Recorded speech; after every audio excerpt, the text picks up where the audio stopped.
Book 5, Curse of Agaris. Volume 5, Chapter 1.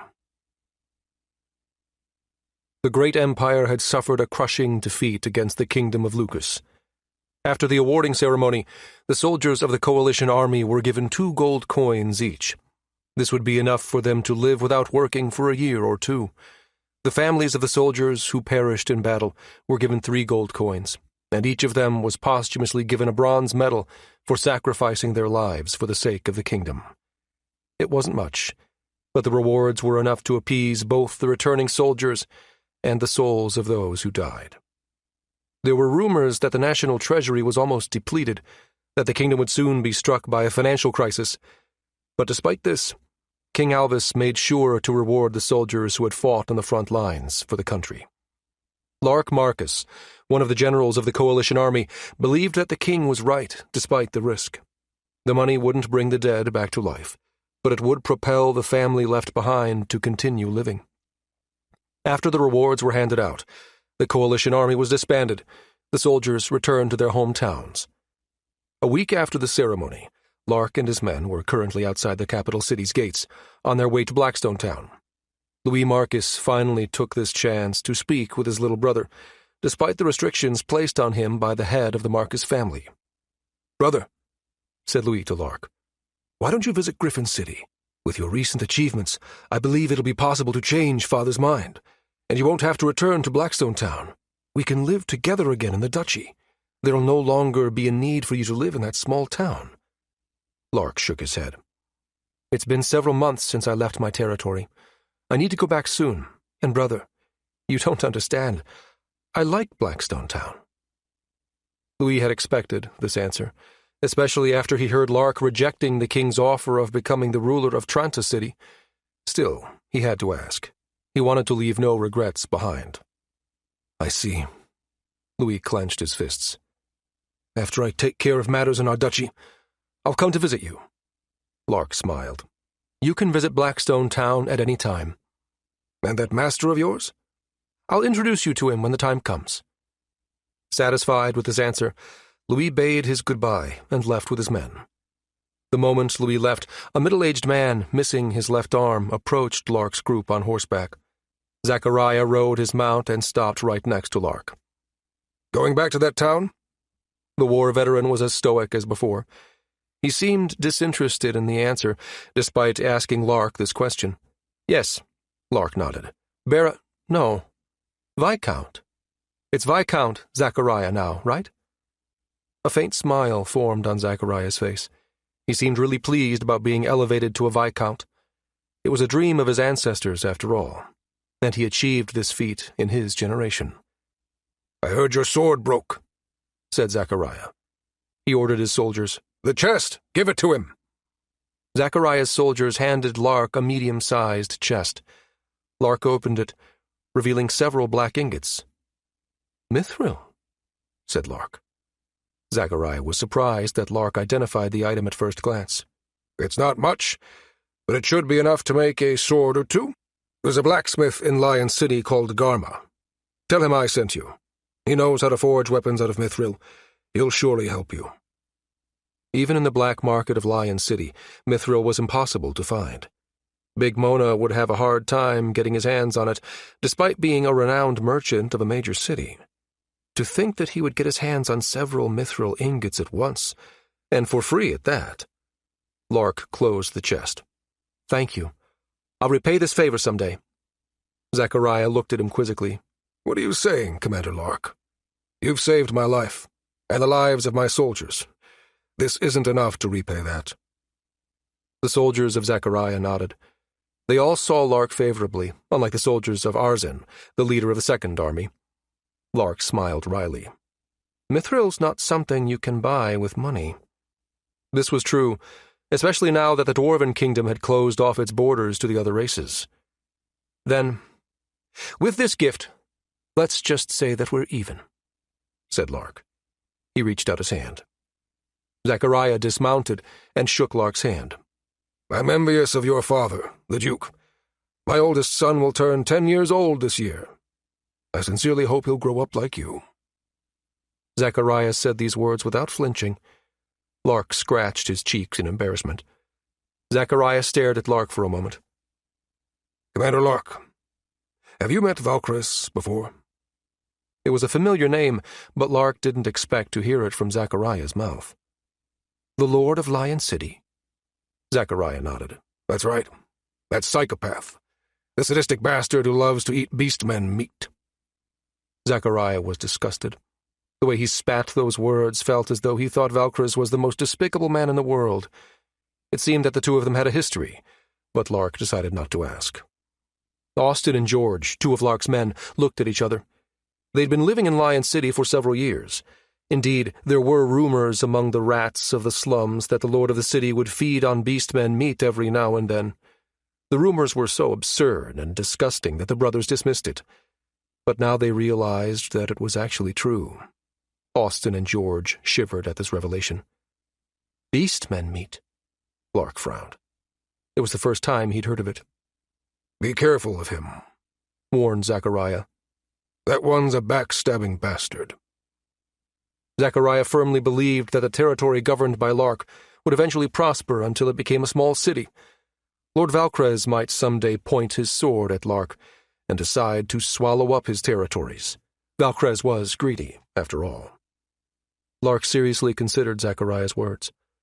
Although the time they'd spent on the battlefield was brief, he knew that the war veteran was a trustworthy person. "Thank you," said Lark. "I'll keep that in mind." Zachariah mounted his horse. If you have the time, come visit the Leonard School. My brother's the current headmaster. I'll give you a personal tour. Lark smiled. "I'll be sure to visit someday." After that exchange, Zachariah and his men left the capital. Slowly, the number of soldiers camped outside the city dwindled. The coalition army had disbanded. Lark turned toward his men. Over half the Blackstone Knights perished in battle, and a few dozen soldiers died as well. It was not a bad number, but Lark still felt that it was such a waste to have lost so many soldiers. He could create more Blackstone Knights, as they were magical constructs, but he could never bring those who died back to life. Lark looked at his disciples. George and Austin were now both capable of casting first-tier spells, and Andra, on the other hand, had grown considerably stronger after facing innumerable Imperial soldiers and after personally fighting General Rizel. And the last disciple, Cressel. Lark and Cressel locked eyes with each other for a moment. She smiled, her eyes filled with excitement, as though she was thrilled to finally go to Blackstone Town. "Shall we go?" Lark asked his men. "Yes, young master." Lark and his men moved toward Blackstone Town, traveling for hours. Behind them were several carts containing hundreds of iron ingots, seeds, and other crops. These were bought at the capital at a relatively cheaper price with the help of the royal family, tax-free. Lark planned on creating more living suits of armor to help with the massive northern farmlands.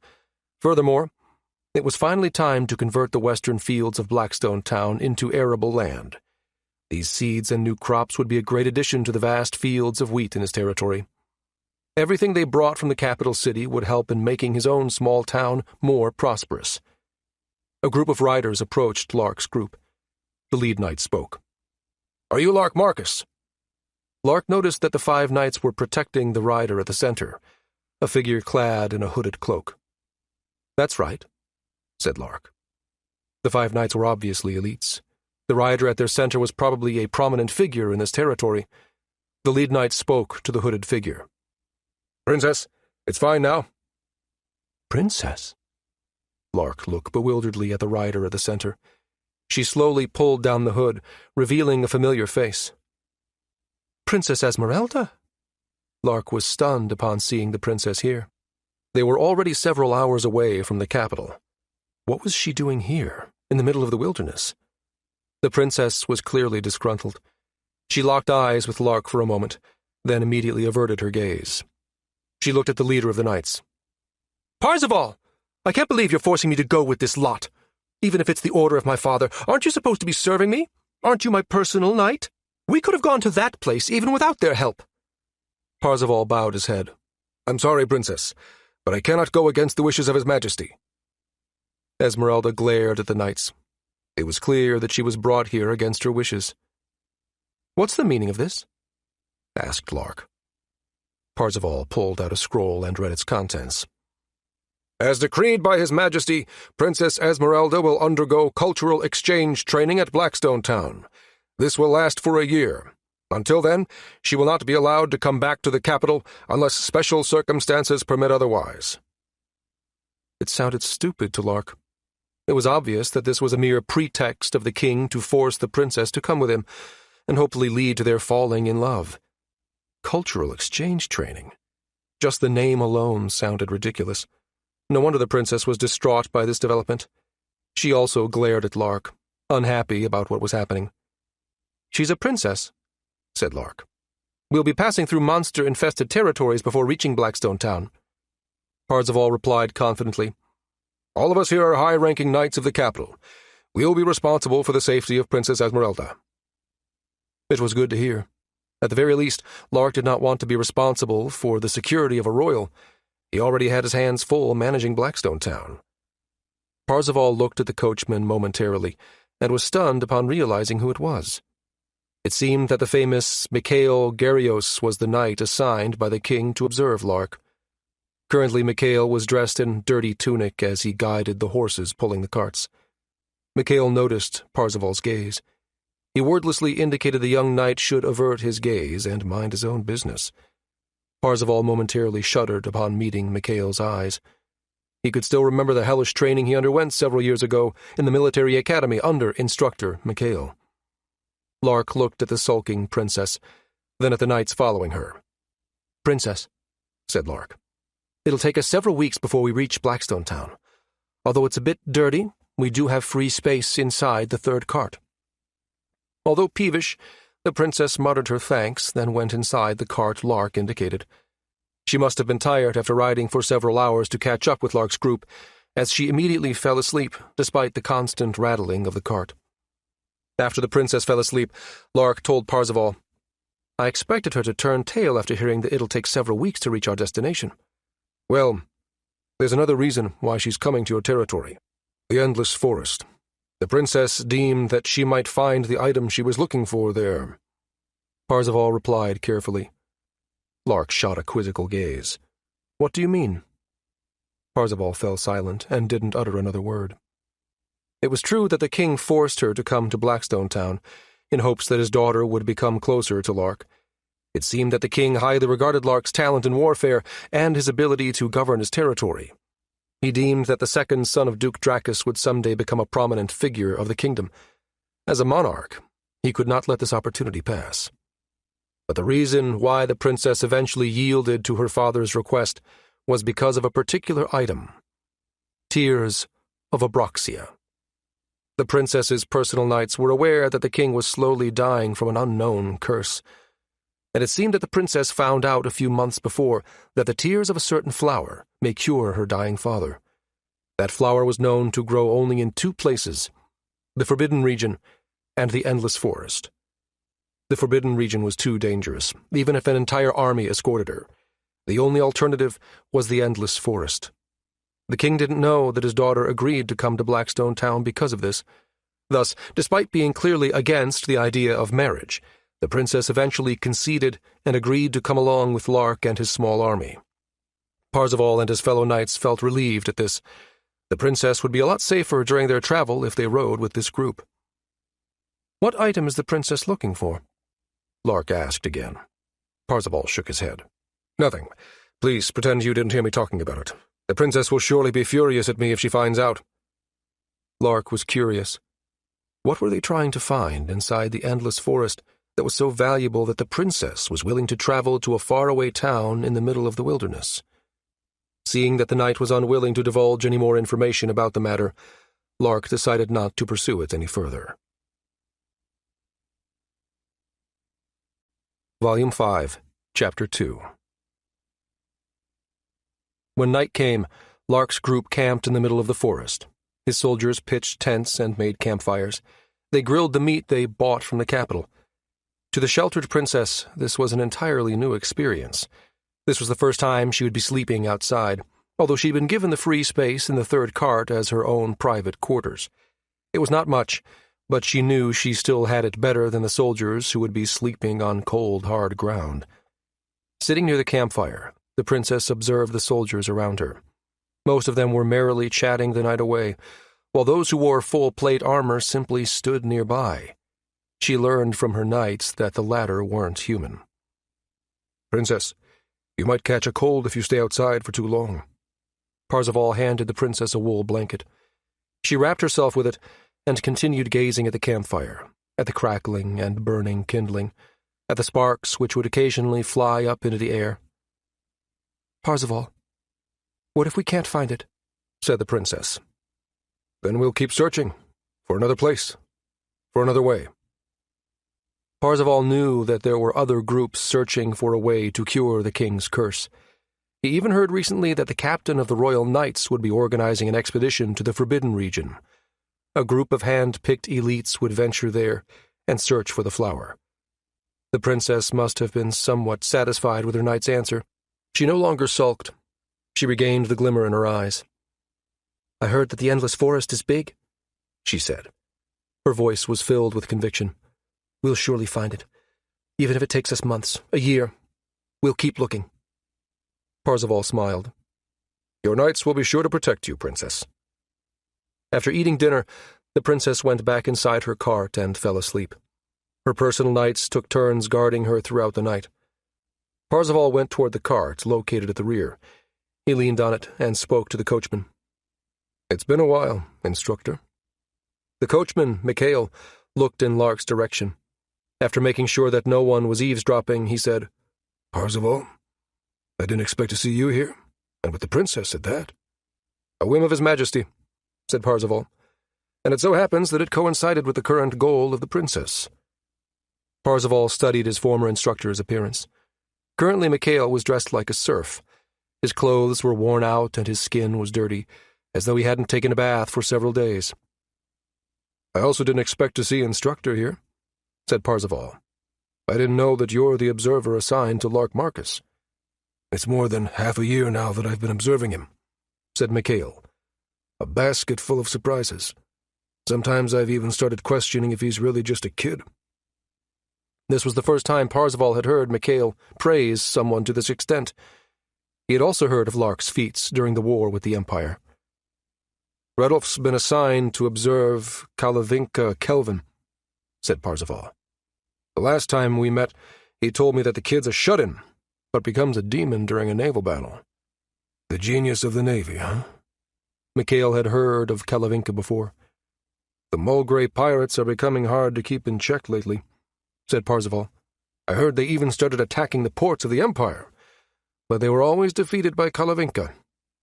"It's great that the young ones are stepping up," said Mikhail.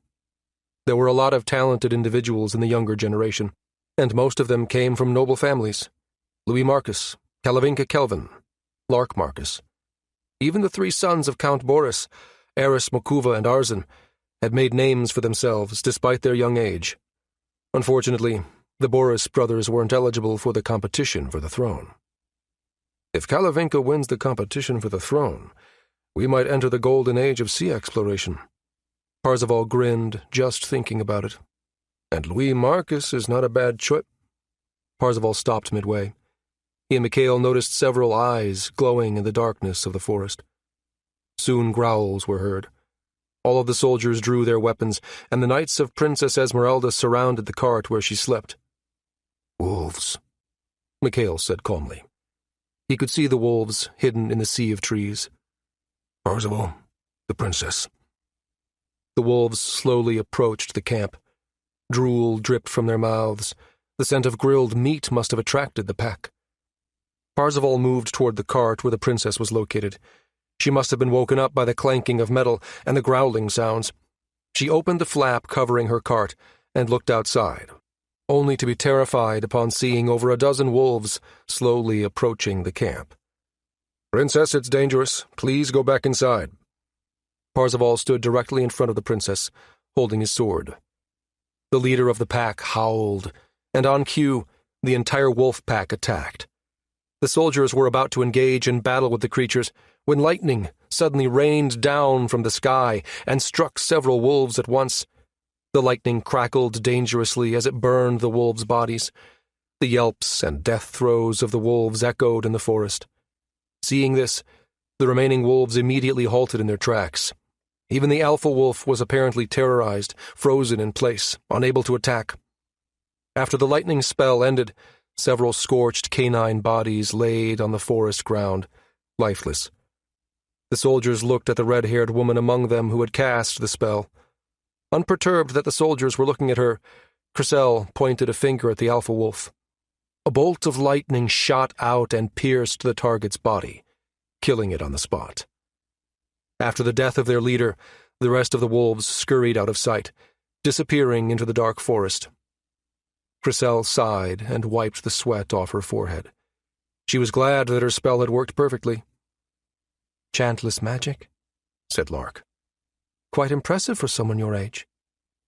Cressel smiled wryly after hearing that from Lark, a magician younger and more powerful than her. "Oh, as expected of an elder—" Austin had almost blurted out her identity, but Cressel covered Austin's mouth and glared at him. Lark smiled, amused at this sight. Cressel would probably become stronger than this once she underwent Lark's private magic lessons. She already had the fundamentals, after all. "Who's that?" Parzival and his fellow knights stared at the red-haired woman. Just from that spell alone, they were sure she was a high-ranking magician in the kingdom. The princess was wide-eyed as she looked at Cressel. It was the first time she had encountered such a strong female magician. "Princess?" Parzival was surprised when the princess suddenly jumped out of the cart and approached the red-haired woman. "That was amazing," said Princess Esmeralda. "And you're quite beautiful, too. How perfect."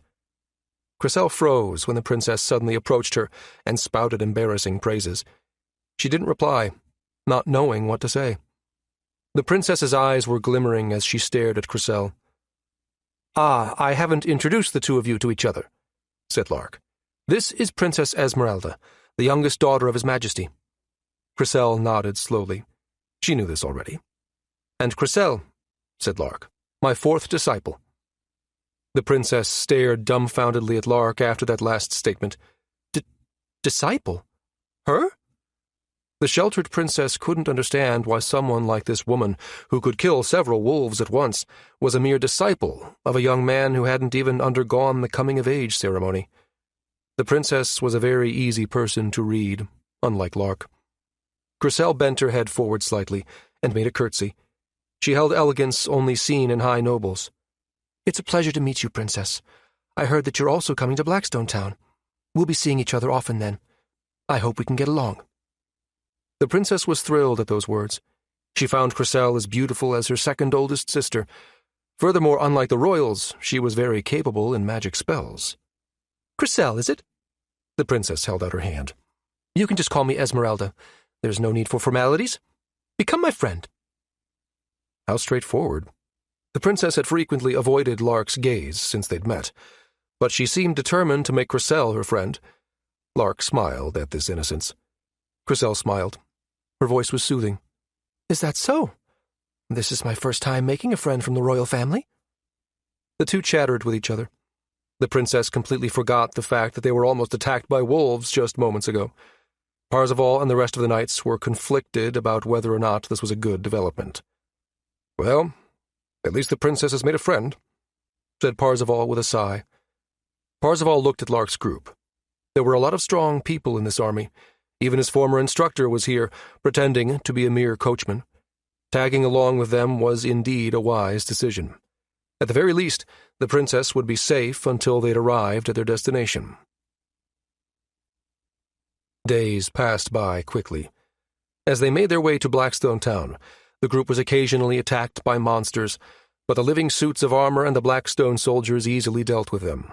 It seemed that after fighting with the Imperial soldiers, mere goblins and kobolds no longer felt threatening to them. There was also a group of archers with frighteningly strong firepower. Each of their arrows were capable of shattering the skulls of the kobolds, rendering the monsters unable to even initiate an attack. No wonder Instructor Mikhail remained calm all throughout the journey. He was already aware of the strength of this army. The group arrived at Wizard City and restocked their rations. Lark asked Cressel if she wanted to visit the tower, the place she grew up in, while they restocked their supplies, but she adamantly refused the offer. She also concealed her identity with a hooded cloak and refused to enter the city, afraid that her brother would detect her magic signature if she came closer. Lark's group stayed in the city for only a few hours before continuing their journey toward Blackstone Town. Finally, the group arrived at the Lake of Full Moon. The lake was vast, probably as large as the capital itself. The water was crystal clear, as though it had never been soiled by human hands. "Leader," one of the knights said to Parzival, "those ruins." Parzival frowned as he looked in the direction where the knight pointed. A ruined fortress was near the lake. The walls had crumbled and the watchtowers had fallen down the ground. Before coming, the knights did their research. They knew that they would need to pass this dangerous lake in order to arrive at Blackstone Town. They knew that during a full moon, thousands of monsters would come out of this lake and attack anyone nearby. "It'll be a week before another full moon comes," said Parzival. "There'll be no need for us to fight the monsters of the lake." The knights were relieved to hear this. "Cressel, look!" The princess gawked at the lake. "Isn't it beautiful?" Currently, Cressel and the princess were inside the same cart. They both stared at the crystal-clear water of the lake, admiring its beauty. This was the first time the princess had seen a lake of this scale. It was so large that she couldn't see its end. "Yes, it's beautiful, Princess." Cressel smiled as she watched the glimmering eyes of Princess Esmeralda. Cressel knew that this lake was monster-infested, that it would turn into the most horrendous place on this continent once the twin moons appeared in the sky, but she decided not to tell the princess. They would simply be passing through this place after all. She did not want to shatter such a pure soul. After passing the lake, the group eventually arrived at Lion City. The defensive towers Lark built for the city were still intact, and judging by the scorch marks they saw outside the walls, it seemed that the monsters from the lake could no longer even come close. They would be immediately shot down by the towers before they could climb the walls. Lark decided they would stay in this city for the night. He rented an entire inn for his men, then went to visit the Merchants' Guild. He entered the guild, and after revealing his identity, the clerk's eyes widened. Wait a moment, please," she said, almost squeaking. "I'll inform the head merchant right away." She ran up the stairs, and moments later returned and said to him, "The head merchant agreed to meet you. This way, please." Lark was led to the same room where he had previously met Big Mona on the second floor, but this time he could no longer sense any guards hiding next to the walls. Big Mona entered the room. He grinned broadly upon seeing Lark. "My dearest partner, I'm so glad you've come back alive." He had good reason to greet Lark so enthusiastically. The middle-grade healing potion Lark had provided had been selling for a fortune these days, and even the low-grade healing potions were selling like rye bread. Their quality was far superior to those made by the alchemists in the capital. Soldiers, mercenaries, and even nobles coveted them. Furthermore, the Kalrane stones were starting to become popular among the high nobles. Big Mona had made several hundred gold coins from them since his deal with Lark started. To Big Mona, Lark was like God Gaia, the god of earth, harvest, and benevolence. He was really pleased when Lark came to give him a visit. Big Mona poured wine into a goblet and handed it to Lark. "Please, drink. It's been months since we've last seen each other. How's the capital? I heard you're the one who slew the ghost of the Empire." Lark sipped his wine. "Just a lucky strike." "Is that so?" Big Mona understood that Lark didn't want to recount the story. "How are the towers?" said Lark.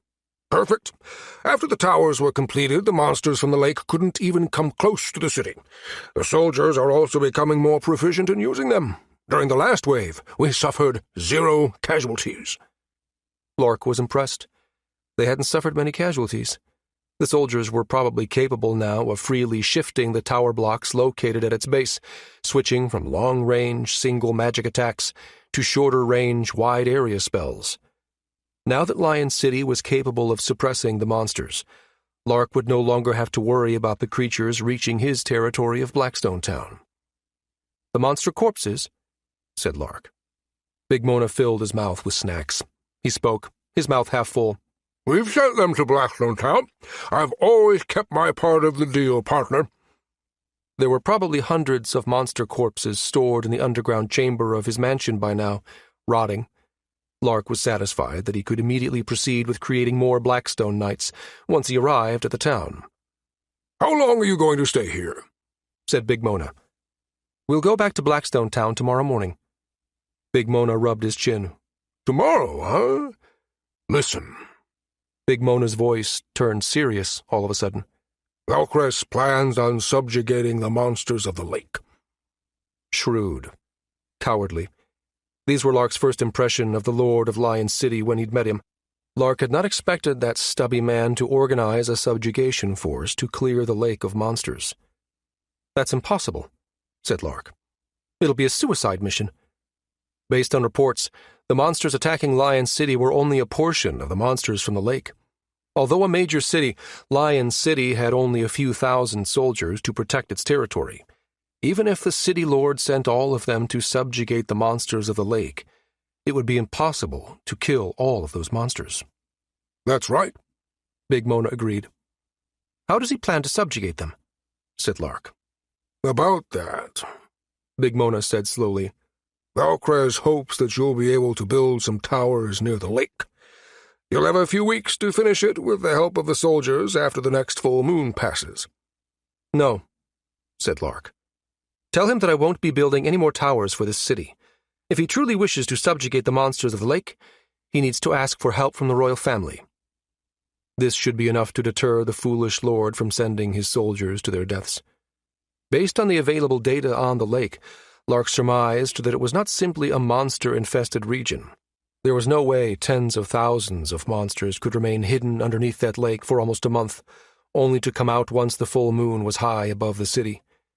Even if they cleared all the monsters during the full moon, there was no guarantee that they wouldn't respawn afterward.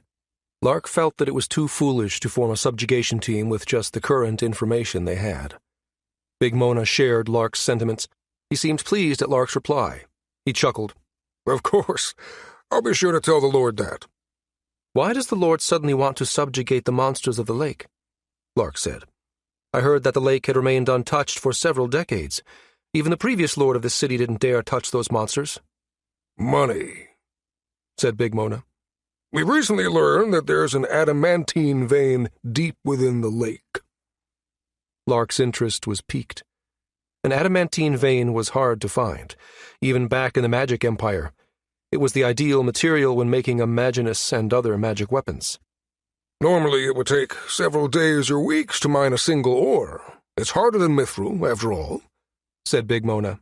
"But with the vein's current location, we'd be lucky enough to mine even one in a month or two.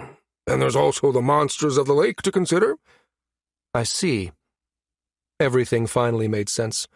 Why Lord Valkress had organized a subjugation force to annihilate the monsters of the lake. If he gained unrestricted access to the adamantine vein, he'd become one of the richest lords not just in this country, but in the entire continent. "I've already told Valkress to forget about the adamantine," said Big Mona. "I'm pretty sure we're not the first ones to discover it. The previous lord might even be aware of it, but decided to conceal this fact to the general public. There's a reason why no one managed to mine those ores all these years." Lark was reminded of the mithril given to him by Viscount Zachariah. "I heard there's a blacksmith called Garma in this city," said Lark. "Do you know where I can find him?" "Ah, that old man's quite famous." Big Mona walked to the map of the city plastered on the wall and pointed where the smithy was located. "Here, just ask around. He's pretty famous around the area, so it should be pretty easy to find him. But that old man's grumpy. He's quite picky and won't take just any request." Lark was told that the blacksmith would immediately agree to work on his weapon, as long as he mentioned Zachariah's name. He was confident that the blacksmith would agree to make him a weapon made out of mithril. Volume 5, Chapter 3. After meeting with Big Mona, Lark immediately went to the smithy. It was easy to find since it was the only smithy in that area. Although it was already dusk, the sound of hammers striking iron resounded in the street. Lark followed it and arrived at a run-down bungalow. From the windows, Lark could see a muscular old man next to the furnace. Lark knocked on the door. After several seconds, there was no reply. It seemed that the old man was too absorbed in his work to bother checking who was knocking at this hour. Lark knocked again. "Hello? I'm here to meet the blacksmith, Garma." The old man glanced at Lark, frowned, then continued striking the iron with the hammer. Lark pondered whether or not he should wait for the old man to finish, but eventually decided against it. There was no guarantee that the blacksmith would be done any time soon, and he decided to go back to Blackstone Town tomorrow morning with his men. "I came here under the recommendation of Viscount Zachariah." At those words, the old man halted. He stared at Lark for several seconds before setting down the hammer. With loud, brisk steps, he yanked the door open and glared at the unwanted visitor. "What is it, kid?" he said, spit flying out of his mouth. "I came here under the recommendation of Viscount Zachariah," repeated Lark, unfazed by the glaring, muscular old man. "Are you the blacksmith called Garma?" The old man studied Lark from head to foot. The kid reeked of nobility, and he didn't like it. "That's right," Garma nodded. "What do you want?"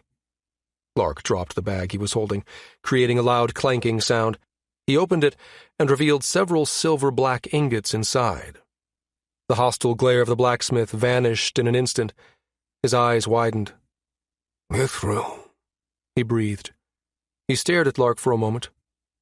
"This Viscount you spoke of." "A former baron," said Lark. Finally, Garma understood. Slowly, a grin formed on the grumpy old man's lips. He clenched his fists. "That bastard, Zachariah. He became a Viscount, huh?" Garma looked outside. It was already dark. "Name?" said Garma. "Lark Marcus, Lord of Blackstone Town." Garma seemed unfazed by the fact that Lark was a noble. He did not even care that he seemed to be part of House Marcus, one of the 3 ducal houses of the kingdom. "I heard the news of the Empire's defeat," said the blacksmith. "How'd you manage that fighting maniac, that Zachariah?" Fighting maniac? The former baron had not given such an impression during the brief time the two of them had spent during the war. "Viscount Zachariah was appointed as the commander of the First Army," said Lark, "and I was assigned as the commander of the Third Army." Garma nodded. He already knew this based on the story circulating among the masses, but he wanted to hear it from Lark firsthand. "Come in, kid," said the blacksmith. "I want to hear the rest of the story." Lark entered the smithy. The door was shut, and the blacksmith served him water and brown bread. After hearing Lark's recount of the story, and after confirming that Zachariah was indeed the one who'd sent him, Garma's demeanor took a 180-degree turn. "Ha, ha, ha!" The blacksmith laughed boisterously as he repeatedly slammed his muscular hands on the table before him. "Zachariah got his ass handed to him by General Alvarin, huh?" Garma wiped the tears at the corners of his eyes. For some reason, he was really amused hearing that his friend was defeated on his first encounter with the magic slayer. As Lark continued his recount of the story, he noticed that the blacksmith was interested only in the parts the Viscount was in. After remembering that the Viscount was certain that Garma would help him as long as Lark mentioned his name, Lark pondered the nature of their relationship. Lark finally asked, "What's your relationship to the Viscount?" "I'm his half-brother," said Garma. Seeing Lark's surprise, the blacksmith added, "I threw away my nobility as soon as I took the hammer. I was born to become a blacksmith, and I will die as a blacksmith. The hammer and the furnace are the air I breathe." Garma's eyes were filled with conviction. He was definitely a craftsman proud of his work. For a moment, Lark felt that it was such a waste that such a passionate individual was working at Lion City and not at the capital.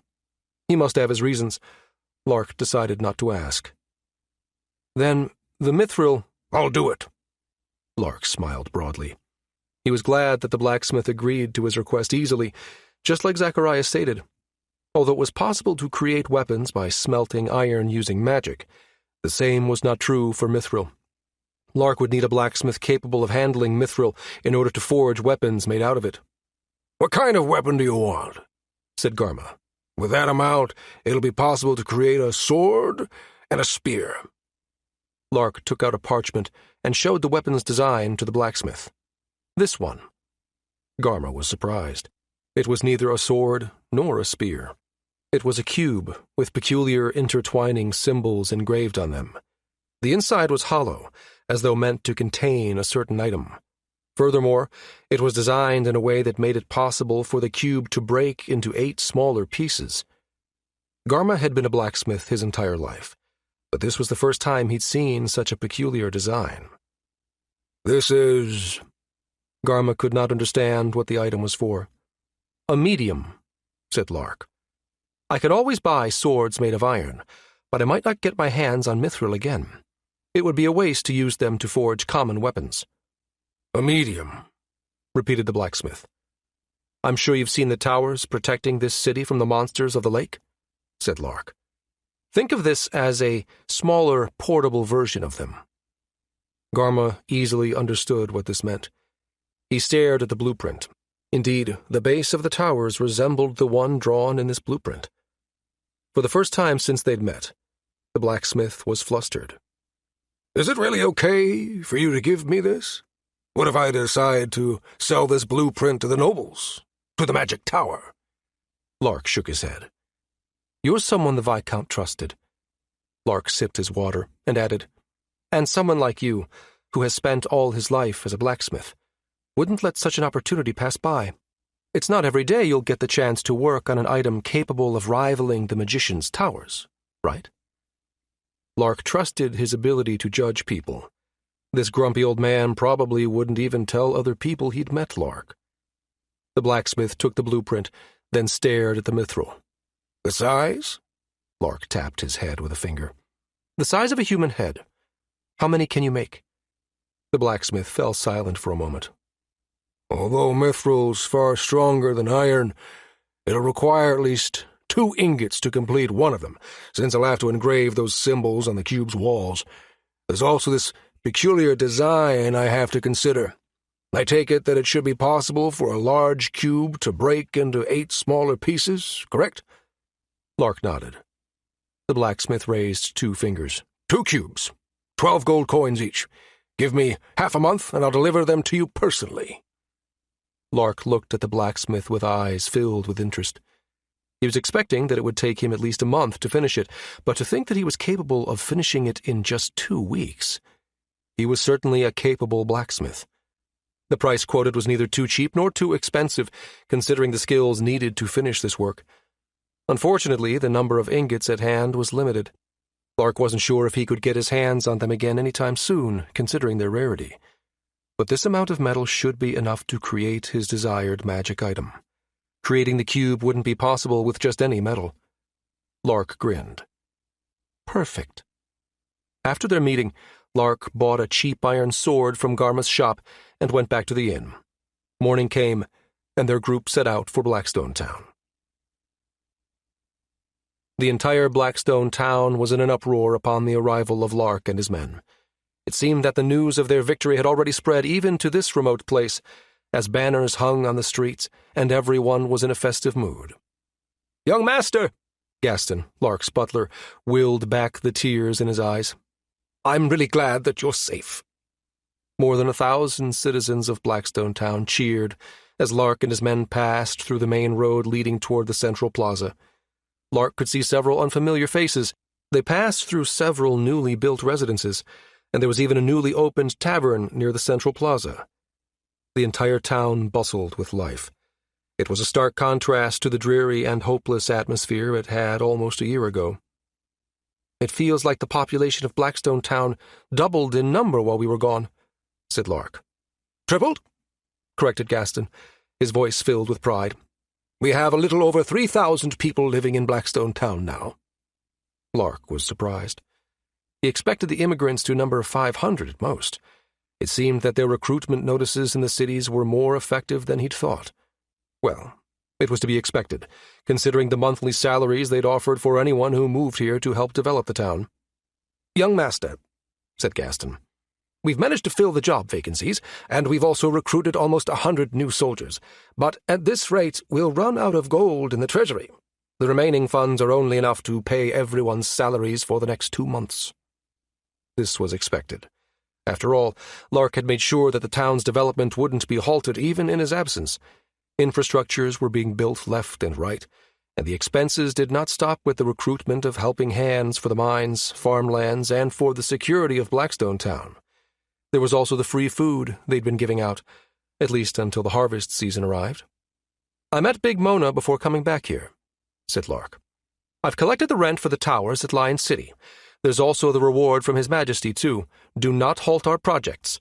Once Blackstone Town becomes self-sustainable, everything will come back to us in as taxes."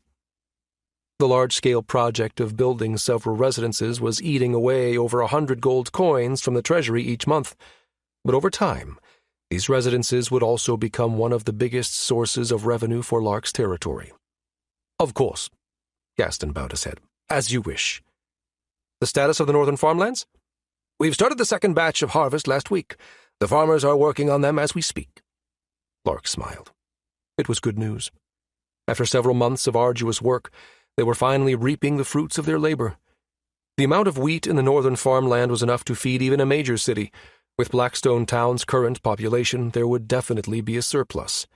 This meant an additional source of funds for their territory as they sold the wheat to neighboring towns. "The granaries?" said Lark. "Ready to use," said Gaston. "Sir Silverclaw built them near the mansion, and just like you've requested, it's almost 5 stories tall. I'll leave the harvest in your hands, Gaston. It should be possible for us to store a year's worth of wheat in the granary. This way, our people won't die of hunger during winter. For the excess, coordinate with the merchants from Lion City. I've already told Big Mona about this." While this conversation was ongoing, Mikhail, currently disguised as a coachman, listened. He was stunned upon seeing the developments the town had undergone during the time they were away, and now it seemed that the Lord of Blackstone Town had also solved the food problem. The other city lords were currently struggling to fill the bellies of their subjects, since it hadn't even been a year since the last Black Famine.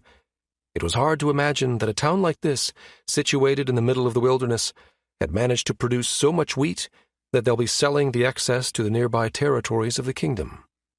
When they finally entered the mansion, Lark introduced the people clad in hooded cloaks.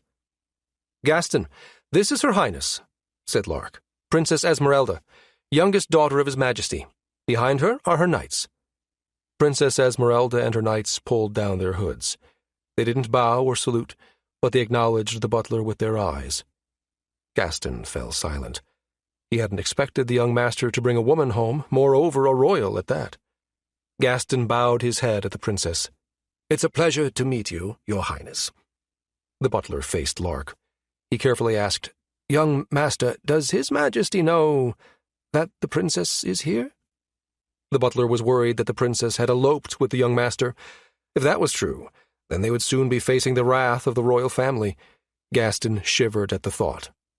"Don't worry. The princess is here under the orders of His Majesty. What did His Majesty call it? Cultural exchange training?" Lark chuckled at the stupid name. The princess's face flushed slightly, but she kept her silence. She also thought that it sounded ridiculous.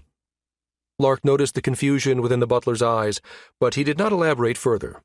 He did not mention that the king asked him to marry the princess, and that he refused the offer. It would only add unnecessary commotion, something Lark did not wish for at the moment. Some words were better left unsaid, Lark thought. "And this is Cressel," Lark said, introducing Cressel to the butler. "Although temporary, she's my newest disciple." Gaston and Cressel locked eyes with each other.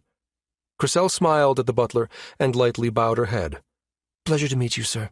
I'll be staying at Blackstone Town for the moment. I hope we can get along." The red-haired woman's every movement was filled with elegance and grace. Gaston was sure that she was a high noble. The only question was from which family. Gaston bowed his head.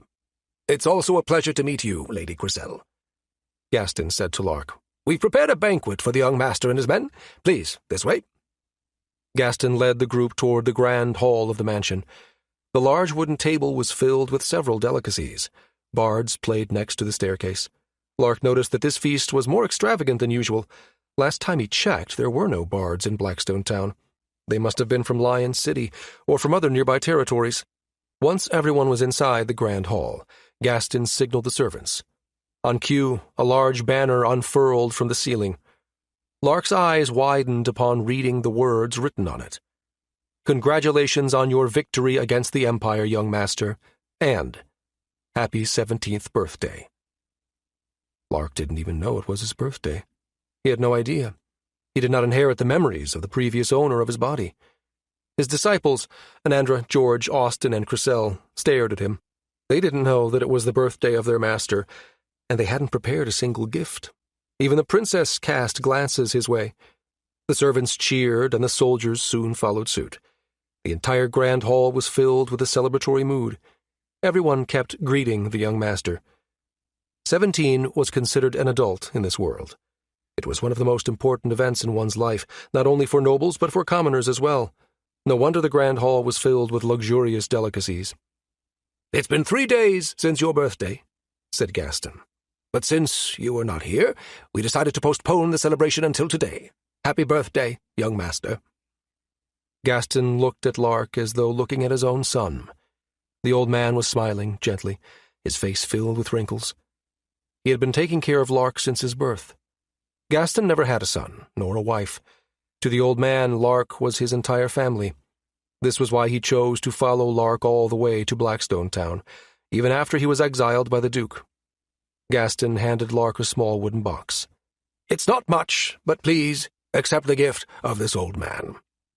Lark opened the box and took out the necklace inside. It was made of silver, with a small green gemstone attached to it. Although it was probably not that expensive, this was the first birthday gift Lark had received since transmigrating into this body. Lark was filled with various emotions, but decided not to show it on his face. Instead, he smiled broadly. "Thank you. I will cherish this gift." That night, Lark's group ate and drank merrily until midnight. Volume 5, Chapter 4. The next day, Lark gathered the officials of Blackstone Town inside the mansion. Several people sat in the room. A medium-sized map of the region was plastered on the wall. Lark looked at all the people gathered. The officer in charge of the Southern District, including the livestock and the umami salts. Pico. The head mason of Blackstone Town, and the officer in charge of the Eastern District. Silver Claw. The head of the farmers, Oliver. The head miner, Cooper. The so-called scholar and current teacher of the soldiers, Melody. The captain of the Blackstone soldiers, Karat. And finally, Lark's butler, Gaston. These men had been supporting Blackstone Town for almost a year now, and they had continued to do so even after Lark left for the war. Although not everyone was talented, they all held the best interest of the town in mind. Lark was sure of this. Lark cleared his throat. "First, I'd like to thank everyone for managing the town while I was away. I've already been briefed by Gaston regarding the developments the town underwent during my absence." The butler nodded at the young master's words. "I gathered all of you here today for several reasons," said Lark. "First, to hear your reports, the status regarding your assigned regions. Second, to make some important announcements, particularly about the direction Blackstone Town is going to take in the future. And third, to allocate an appropriate budget to each department." Lark looked at the dark-skinned man across the room. "First, let's hear from the Southern District." Pico was obviously terrified of the idea of giving a status report before everyone. He stuttered, After the snow melted, we planted more loy plants, as planned. Currently, we're able to produce around half a kilo of umami salt each day. Just like the young master said, it's possible to store the salt for months, as long as it's kept away from insects and bugs. Spices were expensive in this era, and the price of ordinary salt was high. It was no wonder that even in major cities, the food seemed bland compared to that served back in the Magic Empire. "I've already spoken with a few local seamstresses," said Lark. "We'll pack the salt into smaller bags. The supply is limited, so we'll aim for higher prices by using exquisite packaging aimed to attract the nobility and by advertising it as a limited item. Judging by the food in Lion City and the capital, I'm confident that umami salt will become a big hit once introduced to the local market." Pico gained more confidence upon hearing the young master's words. He hadn't expected the umami salt to hold this much significance in their acquisition of funds. "The poultry farm?" said Lark. Pico cleared his throat. We finished the construction of the coops 2 months ago. The device introduced by the young master was simply amazing. We've been hatching almost 100 eggs each day, and even after selling the chickens to our local market, there are still enough to export to Lion City. Good work. Lark nodded. He looked at everyone in the room and said, I'm sure all of you are aware of this already. Our priority is the local market, the market of Blackstone Town. The nearby territories are secondary. This is especially true now that we're getting an influx of immigrants from the city and the other towns and villages in the nearby territories. Our people are our greatest asset in developing this town, and to retain them, we'll have to make sure there's ample and affordable food in the local market. Yes, young master, the officers replied. Lark looked at the document he held in his hand. He spoke to the head mason. Silver Claw. I've seen the newly built tavern in the central plaza. Impressive, as always. Silver Claw smiled. Thank you, young master. The second floor is an inn, catered to travelers. With Blackstone Town's current growth, there's no doubt that people will come flocking in the future. We already have several travelers coming from Lion City. The tavern and inn have been generating a steady flow of income these past few weeks. Lark pointed at an area on the map, at the eastern district of Blackstone Town. Now that the library's been finished, I plan on building a small school next to it, said Lark. 2 stories tall, 3 rooms each floor. We'll be conducting classes there, so each room should be large enough to accommodate at least 100 people at once. Silver Claw rubbed his chin and nodded in understanding. I see. So this is the reason the young lord insisted on leaving the plot of land next to the library vacant. For now, building the school will be your top priority, said Lark. How soon can you finish this task? We've managed to hire more workers lately, due to the sudden influx of immigrants. It should be possible to finish it in a month. Maybe less than that. Perfect, said Lark. Next, Melody. The scholar eagerly replied. Yes. Starting today, every night, you're to come to the mansion and learn arithmetic and language from me. I know you've already been studying them using the books I gave you before, but there might be a bottleneck. There's a limit when learning everything on your own. I also bought several books from the capital, history, theology, agriculture, and geography. I don't believe there's a conflict with the law if we were to mass reproduce these books in Blackstone Town and use them in our curriculum. Books were considered expensive commodities in this era. Copying already written books and mass-producing them using the tools on the 3rd floor of the library would greatly reduce their expenses. Thankfully, there was no law prohibiting the reproduction of books in this kingdom. Lark looked at everyone in the room. The night lessons apply to everyone else in this room, apart from the head mason. All of you are to come to the mansion each night and learn how to read and write. I will also teach you basic arithmetic afterward. We'll continue doing this until I've taught you the basics. Understood? The other officers were surprised that they were also included in this, but they nodded their heads regardless. Yes, young master. The school will become Melody's battleground. You'll be tasked to teach the citizens of Blackstone Town, said Lark. This time not just the soldiers, but even the serfs, the servants, the miners, the farmers, all of them, regardless of rank and status. Melody felt the heavy weight of responsibility on her shoulders, but she did not back down. She found joy in teaching other people. She always came home feeling fulfilled after teaching the soldiers the basics of reading and writing. We'll try to find assistance for Melody later on, but with the kingdom's current level of education, we'll have to settle for what we have for now. Lark turned toward the middle-aged man sitting next to Pico. Oliver? Unlike Pico, Oliver seemed unperturbed at the mention of his name. He bobbed his head and began his report. We started the harvest last week.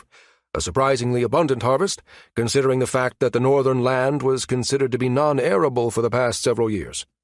Oliver grinned. I'm not sure if the young master has seen it, but the unending gold and green is amazing. I've never seen such a vast wheat field. We've been harvesting so much wheat that we're close to filling the entire granary. With this, our people will no longer have to fear dying of hunger during winter. Oliver's last words had a great impact on the officers. Just a year ago, several people died from hunger and the cold. But after all these reformations, it seemed that such things would now become distant memories. They would no longer fear the coming of winter. After Oliver had finished, the head miner gave his report. According to him, they'd managed to uncover 2 more areas in the mine, and it seemed that the 7th area was by far the largest one so far. The only downside was it was way too deep underground, and with the lack of flowing air, the miners were at risk of dying from asphyxia. Until they managed to solve this problem, Lark decided that mining would be limited to the 6th area of the cavern. Captain Karat also gave a brief report regarding the status of the soldiers. Although the town had lost a lot of their men during the war with the Empire, over 100 new recruits had joined their ranks. It seemed that the soldiers who'd joined the war with the Empire were now revered by the new recruits. The first day the veterans had returned to the town, the recruits asked them to tell stories about the war during their free time. Lark found it amusing that the soldiers, who several months ago couldn't even kill mere goblins, were now considered war veterans by the new recruits. Well, their skills had indeed increased a lot since then. Lark was confident that they wouldn't lose to the soldiers of Lion City. Surviving the war with the Empire was a tremendous feat by itself, and Lark had no intention of dismissing the achievements of his soldiers. After everyone had given their reports, Lark discussed the direction Blackstone Town would take. Mainly, he discussed the projects he had formulated during his absence. After earning a hefty sum from his contribution to the war, Lark now had enough funds to support several concurrent projects in Blackstone Town. He also started allocating the budget for each department. Silverclaw was especially stunned when his department received 1,000 gold coins, meant for building a watermill and a waterway connected to the town, and for the development of residences and school in the Eastern District. After meeting the officials of Blackstone Town, Lark went straight to the underground chamber of the mansion. A putrid stench assaulted him the moment he opened the metallic door. For a moment he wondered how the servants managed to store over 100 monster corpses here. Lark cast his spell, and a translucent bubble formed around his head, preventing the stench from assaulting his nose any further. He breathed a sigh of relief. "The smell will fill the entire mansion at this rate," he said after shutting the door. "I need to finish this quickly." Lark cast an orb of light and willed it to hover up, lighting up the entire chamber, revealing the mountain of corpses filling almost half of the room. Most of them were the same gorilla frog monsters he had encountered before. He spotted several peculiar ones, like the humanoid lizards and the monsters resembling a flying fish. It seemed that there was a variety of monsters living in the lake. Lark grabbed the ormatane dust and gold dust sitting in the corner of the room and started drawing magic circles on the ground. After he was done, he placed the iron ingots at the center of the magic formation and poured his mana into the runes, activating the spell. The iron ingots melted and slowly formed a distinct shape. Since there was no longer a need to consider appearances, Lark decided to create the Blackstone Knights using the same design he used with the basilisks, humanoid with a slender body, prioritizing performance over appearance. The arms had 3 joints instead of 2, and reached all the way to the foot. The fingers were thin and designed to be capable of performing complex tasks. It looked like a monster used to scare unruly children, but since his subjects had gotten used to these living suits of armor, producing more of them shouldn't be a problem. Lark looked at the monster corpses filling half the room. A long time had passed since they'd been stored here. He was sure that most of them had already lost their essence, rendering them unusable in the ritual. He just had to make do with the monster corpses whose essences were still intact. Lark created living humanoid armors one after another. Thankfully, his mana pool had been greatly expanded, and he had excess left, even after creating more than a dozen of them. He dedicated the entire day to make the bodies until his mana pool was wrung dry. 2 days later, after replenishing his mana reserves, Lark proceeded with attaching the monsters' essences into the humanoid bodies. Just as he expected, more than half of the corpses were no longer usable in the ritual, and he could only make 20 new Blackstone Knights as a result. There were still several humanoid bodies left. Lark decided to use them later, once the next batch of monster corpses was delivered from Lion City. 20 new Blackstone Knights were fewer than the original plan, but he had to make do with them for now. Volume 5, Chapter 5. Lark issued a recruitment notice for the restoration of the Western Land. At the central plaza of Blackstone Town, where hundreds of people pass by daily, A written notice was pinned on the board, and several workers started actively recruiting those without a job. After the restoration of the northern land showed results through the current abundant harvest, people were eager to join in the next project. Several people signed up to help cultivate the western land. In just a couple of days, they managed to recruit the required number of men.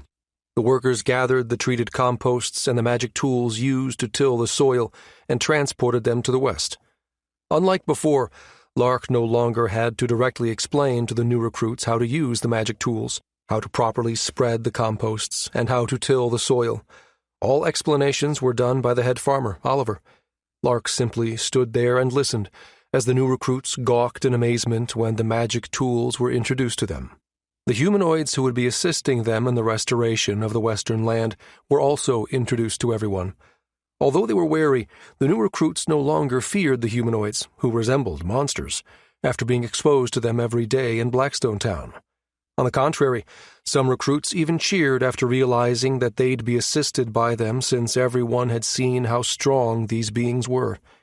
This reception was a stark contrast to how the farmers in the north reacted when the humanoids had been introduced previously. It was now apparent that gradually the town and its residents were growing by each passing day. After all preparations for the restoration of the western land had been taken care of, Lark summoned Captain Carrot and the herbalist of Blackstone Town, Morez, to his office in the mansion. "My lord," Captain Carrot saluted. "you called for us." Herbalist Morez imitated the salute of the captain. "I plan on clearing a portion of the endless forest of trees," said Lark. "We'll be expanding the eastern residential district, but the endless forest is simply too large. It'd be reckless if we suddenly started cutting down a massive number of trees without first scouting the area." Captain Carrot understood what the young master was trying to accomplish. He also thought that it would be reckless to cut down numerous trees and delve deeper into the forest without any form of reconnaissance. After all, the mine they had discovered in that forest was previously a goblin's den. There might be more monsters in the area that they were unaware of. "You're called Morez, correct?" Lark said to the herbalist. "Yes, young lord." The herbalist was a typical middle-aged man seen in Blackstone Town, but according to the data they'd gathered, he was the most knowledgeable person in this territory when it came to the endless forest. That was where he'd been gathering the herbs he sold, after all. "I'm going to organize a scouting party in the endless forest," said Lark, "and I hope that you can guide them. Of course, you'll be appropriately compensated. Furthermore, you'll be accompanied by the soldiers and several Blackstone knights in the process. They'll prioritize your safety above everything else." Herbalist Morez had heard of how powerful the Blackstone knights were. Furthermore, he'd be accompanied by the veteran soldiers who'd survived the war with the Empire. He'd been wandering the endless forest for over a decade now, and he was sure that there were no monsters in the area around a day away from the edge of the forest. The only threats were the dangerous animals he'd sometimes encountered. But with such powerful escorts, those ferocious beasts wouldn't be a threat at all. Morez thought that this was a chance to earn a hefty sum with minimal risk to his life. "I'll be glad to do it, young lord." Lark nodded. "Good." Lark turned to Carrot. "A dozen soldiers, 6 Blackstone knights. You'll be divided into 6 teams. Each should be escorted by a Blackstone knight. You'll be tasked to scout the area around 30 kilometers from the mines. All reconnaissance activities are to be postponed once dusk comes. Everyone will gather together at an agreed location when that time comes. I don't want anyone to lose their life for this mission. Bring at least 2 weeks' worth of rations with you." The captain was surprised that the young master was asking them to bring 2 weeks' worth of supplies. If things went well, they could probably return to deliver their findings in just a week. "Understood." After the captain and the herbalist had been briefed on their mission, Lark summoned Austin, George, and Chrysel into his office in the mansion. "Sorry for holding it off until now," Lark said to Chrysel. "As promised, we'll start with your magic lessons today." Chrysel was thrilled at this declaration. Yes! Lark grabbed the thick book on his table and tossed it toward Chrysel. Although the book was heavy, it slowly and perfectly landed in her hands, as though someone controlled its speed and trajectory. "Have you seen this book before?" Chrysel stared at the book, frowned, and bobbed her head. "Yes, it's the book written by the former royal court magician, Algrove Arya, my great-great-grandfather," As I thought. The two of you are related. He's the founder of the Magic Academy, and is said to be one of the strongest magicians who lived in this country. This book is one the first years and second years use in the Magic Academy. I bought that book in the capital and read it on our way here to Blackstone Town, said Lark. There are a lot of interesting things in that book, and most of them are correct.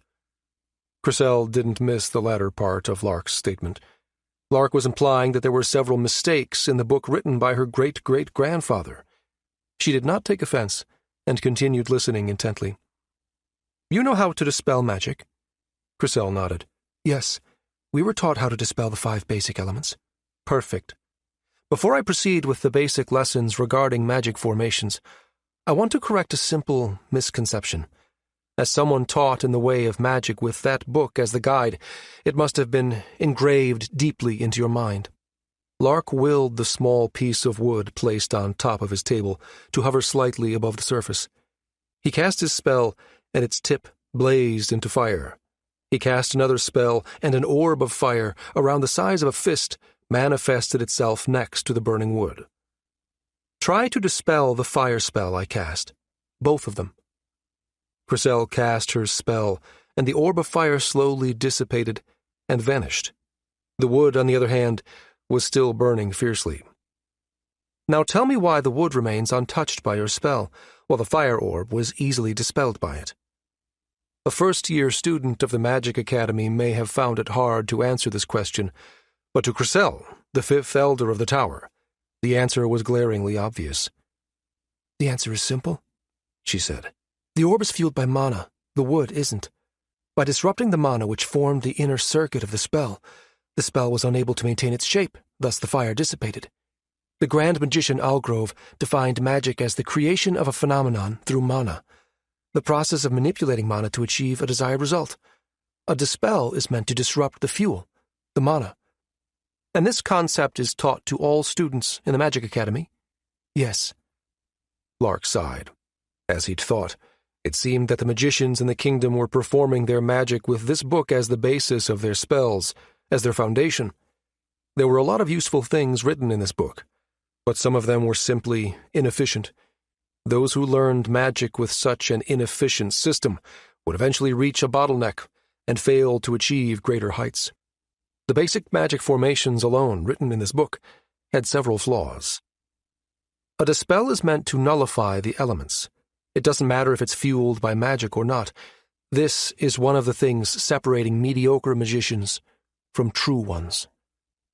The young master was rejecting the teachings of the Grand Magician Algrove, the founder of the Magic Academy. Cast an orb of fire, said Lark. Chrysel nodded and cast an orb of fire.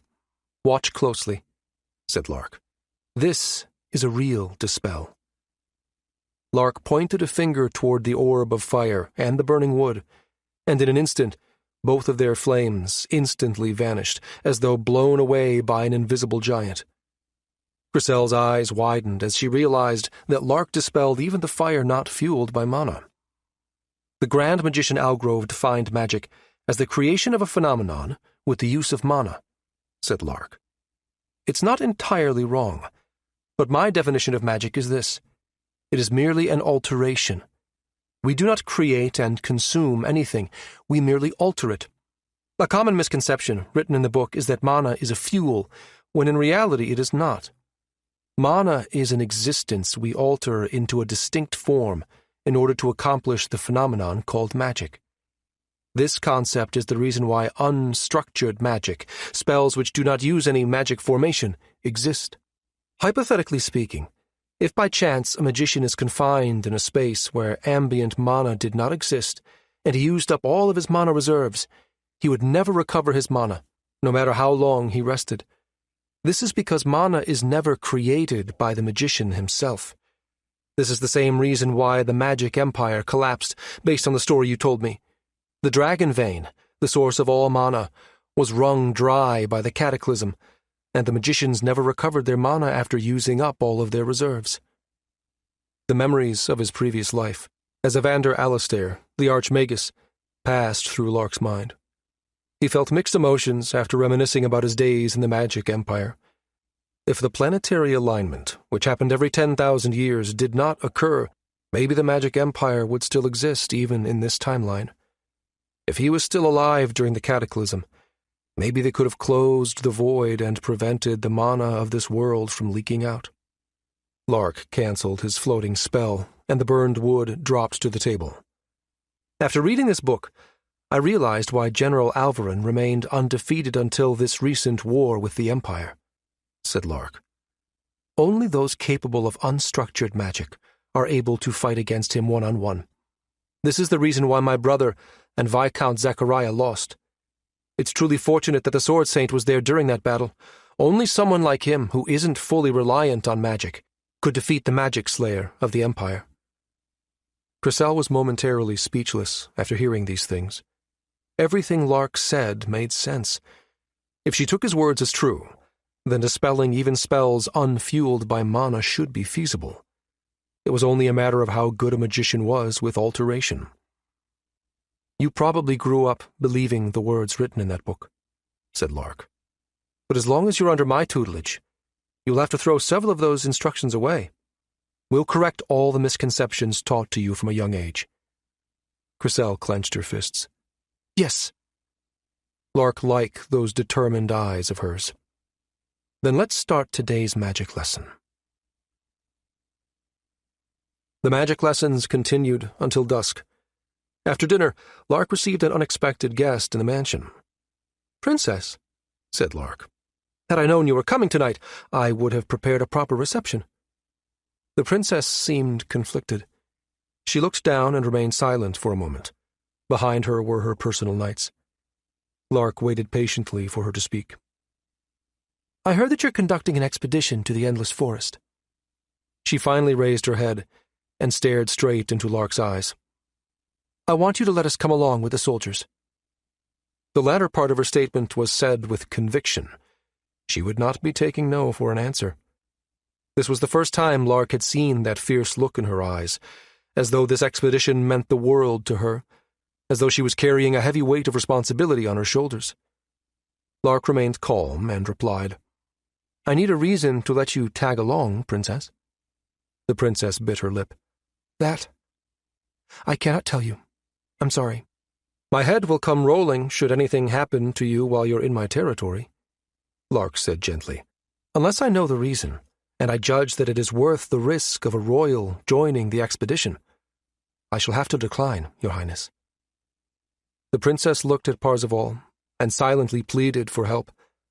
The knight understood what the princess was trying to convey and nodded. The 5 of us will be responsible for the princess's safety, said Parzival. Rest assured that nothing will happen to Her Highness as long as she's with us. Her safety will be our utmost priority. Lark fell silent. He pondered whether or not he should let the princess join the expedition. Truthfully, the Endless Forest was full of mysteries. They were frequently attacked by monsters on their way to the capital, and even the forests near the major cities weren't safe to traveling merchants. But the Endless Forest was different. It was eerily peaceful, as though someone was controlling all the creatures living inside it. Even the goblins who previously inhabited the mines never attacked Blackstone Town. Furthermore, the Endless Forest was absurdly huge. It was presumed to be larger than the entire kingdom of Lucas. All attempts to map the place proved futile due to its sheer size. Even with flight magic, Lark was unable to make a map. After weighing all possible scenarios, Lark made up his mind. He decided that it would be too dangerous to let the princess wander the Endless Forest, even if she was escorted by the knights. I need to know why, Princess, repeated Lark. Unless I hear the reason you wish to go, I can't let you join the expedition forces. The princess closed her eyes and sighed. Eventually she spoke to her knights. We're leaving. She could have lied her way out of this, but she simply chose to remain silent. Lark found this quite admirable. She bowed her head. Sorry for disturbing you at this hour, Lord Lark. The knights looked like they wanted to say something, but eventually decided against it. After the visitors left, Lark summoned Anandra and Captain Karat. You called for us, young lord. Anandra and Karat saluted. The princess just left the mansion a while ago. She wishes to join the expedition forces. Ah, "She did ask me this morning about the reconnaissance mission to the Endless Forest," said the captain of the Blackstone soldiers. "But why does the princess want to join the expedition?" "I asked her the same question," said Lark, "but she refused to answer. Listen, I want the two of you to monitor the movements of the princess and her men. Do not let her take part in the expedition, and you are to inform me immediately if she suddenly enters the Endless Forest." Captain Karat was uncomfortable monitoring the movements of a royal. He hesitated for a moment before he replied. Anandra, on the other hand, immediately made his response. To him, the royals did not matter. His master was Lark Marcus, and no one else. "As you wish, my lord." Yes, young lord." Lark had a bad premonition about this. Those eyes filled with conviction. She would surely enter the forest, despite Lark's refusal. Lark sighed. This was one of the reasons why he hated being associated with royals. Volume 5, Chapter 6. "Princess, maybe it'd be better if we tell the Lord the truth," said Parzival. "No." The princess shook her head. "Didn't Uncle Carlos tell us what would happen if the state of the king's health is revealed to the public?" General Carlos, the retired general and close friend of His Majesty, strictly told them to keep this secret under wraps. He was afraid that the moment the power-hungry nobles learned of this, there would be civil war.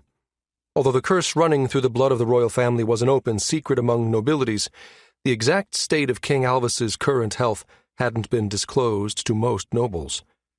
To the anti-royal faction, a king on his deathbed was nothing but a stationary target. They would definitely plot schemes to worsen the disease and stop any attempts at finding the cure. The princess wanted to avoid this from happening at all costs. "But maybe if it's Lord Lark, the hero who valiantly fought for the kingdom against the Empire," Parzival said carefully. "Maybe he'll understand. There's a limit on what we can accomplish with just our number." A princess, her 5 knights. With just the 6 of them, it'd be near impossible to thoroughly comb even a portion of the forest. This was why they requested the Lord of Blackstone Town to let them accompany the expedition. If they were with the soldiers and the Blackstone Knights, then they wouldn't need to worry about the princess's safety at the very least. They could also discreetly task the soldiers to report to them if they saw a certain flower in the forest, although this carried the risk of being found out by the Lord of Blackstone Town later on. "I can't trust him," she said. "For now, we'll proceed with the search with just the 6 of us." Parzival had heard stories regarding Lark Marcus from his former instructor, Mikhail. Unlike the princess, he knew that the bad rumors surrounding the noble were groundless. He knew that Lark was a virtuous ruler, despite his notorious reputation. Even Instructor Mikhail doubted the reason Lark was thrown away to this town by his own father. But he couldn't go against the princess's wish. As the leader of her personal knights, Parzival would obey. "Yes, Princess." Parzival bowed his head. "I'll make preparations right away." Parzival and the knights spent an entire day gathering the necessary supplies for their search of the flower in the Endless Forest. At least 2 weeks' worth of rations, a portable camp, potions, armors, and weapons. They also managed to rent a mule from one of the visiting merchants. The next day, at the crack of dawn, their group gathered at the Eastern District, near the entrance of the Endless Forest. The mule carried their supplies and the princess, while the knights, armed to the teeth, stood beside it. "We're being watched," said Parzival. He noticed that the moment they entered the Eastern District, a few soldiers started following them from a distance. An official from Blackstone Town must have tasked the soldiers to monitor them. How nosy. The princess clicked her tongue. "Thomas?" Thomas, the most proficient in magic among the knights, nodded his head. "Yes, Princess." "Erase our presence," she said. Thomas channeled mana into his bracer. The gem embedded in the magic tool glowed, and mist started enveloping the area. Like a mirage, the images of the princess and her knights distorted, then vanished. The soldiers watching them from a safe distance were dumbfounded at this. They immediately reported to the captain that they'd lost track of the group. Lark received the reports of his men. The princess persisted in entering the forest despite his refusal to let her take part in the expedition. Although she was accompanied by the knights, he couldn't help but worry. She was a royal, after all, and she was entrusted to him by his majesty under the pretext of learning the culture of this part of the kingdom. Should anything happen to her, it would cause an uproar. Young lord, Captain Karat got down on one knee. I should have personally monitored the princess. This is clearly my blunder. Please, allow me to enter the forest with the soldiers and bring her back. For a moment, the image of Captain Karat's overlapped with Anandra's. This guy, he was starting to sound like his first disciple as time went by. Lark glanced at Anandra, who stood silently next to his table, then at the captain. The knights seemed to have used some unusual magic to shake off the tale. Even if the captain was there personally, Lark doubted if he could trace the princess's footsteps. The captain was decent in leading his men, but he was no magician like Lark, nor was he a natural-born fighter like Anandra. Lord, Anandra spoke. Just give the order, and I'll immediately bring the princess back to Blackstone Town. Lark shook his head. No, it's fine. Captain Karat, the training of the recruits is going to start soon. You should go back to the arena. There were over 100 new soldiers in Blackstone Town. Just like the veterans, they would undergo daily stamina training, mastery of the basic movements of the spear, and actual combat practice with the humanoids in the arena. Even now, only Anandra was capable of defeating the humanoid basilisks at their full strength, but he'd heard that Captain Karat and several soldiers were now capable of landing a few hits on them. This demonstrated that his soldiers were growing stronger by each passing day. There would come a time when they would finally be worthy of wielding the magic spears Lark was secretly creating in the basement of the mansion.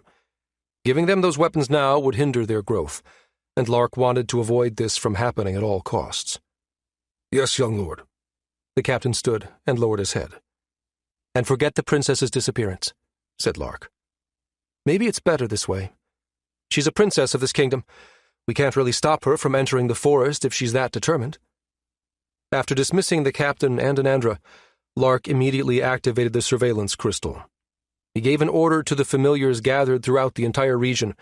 More than a dozen birds flew toward the mansion and entered Lark's office through the window. Lark tied communication crystals on several of them before ordering them to fly toward the endless forest. He directed them to search for the princess and her men. They disappeared not long ago, so they should still be nearby.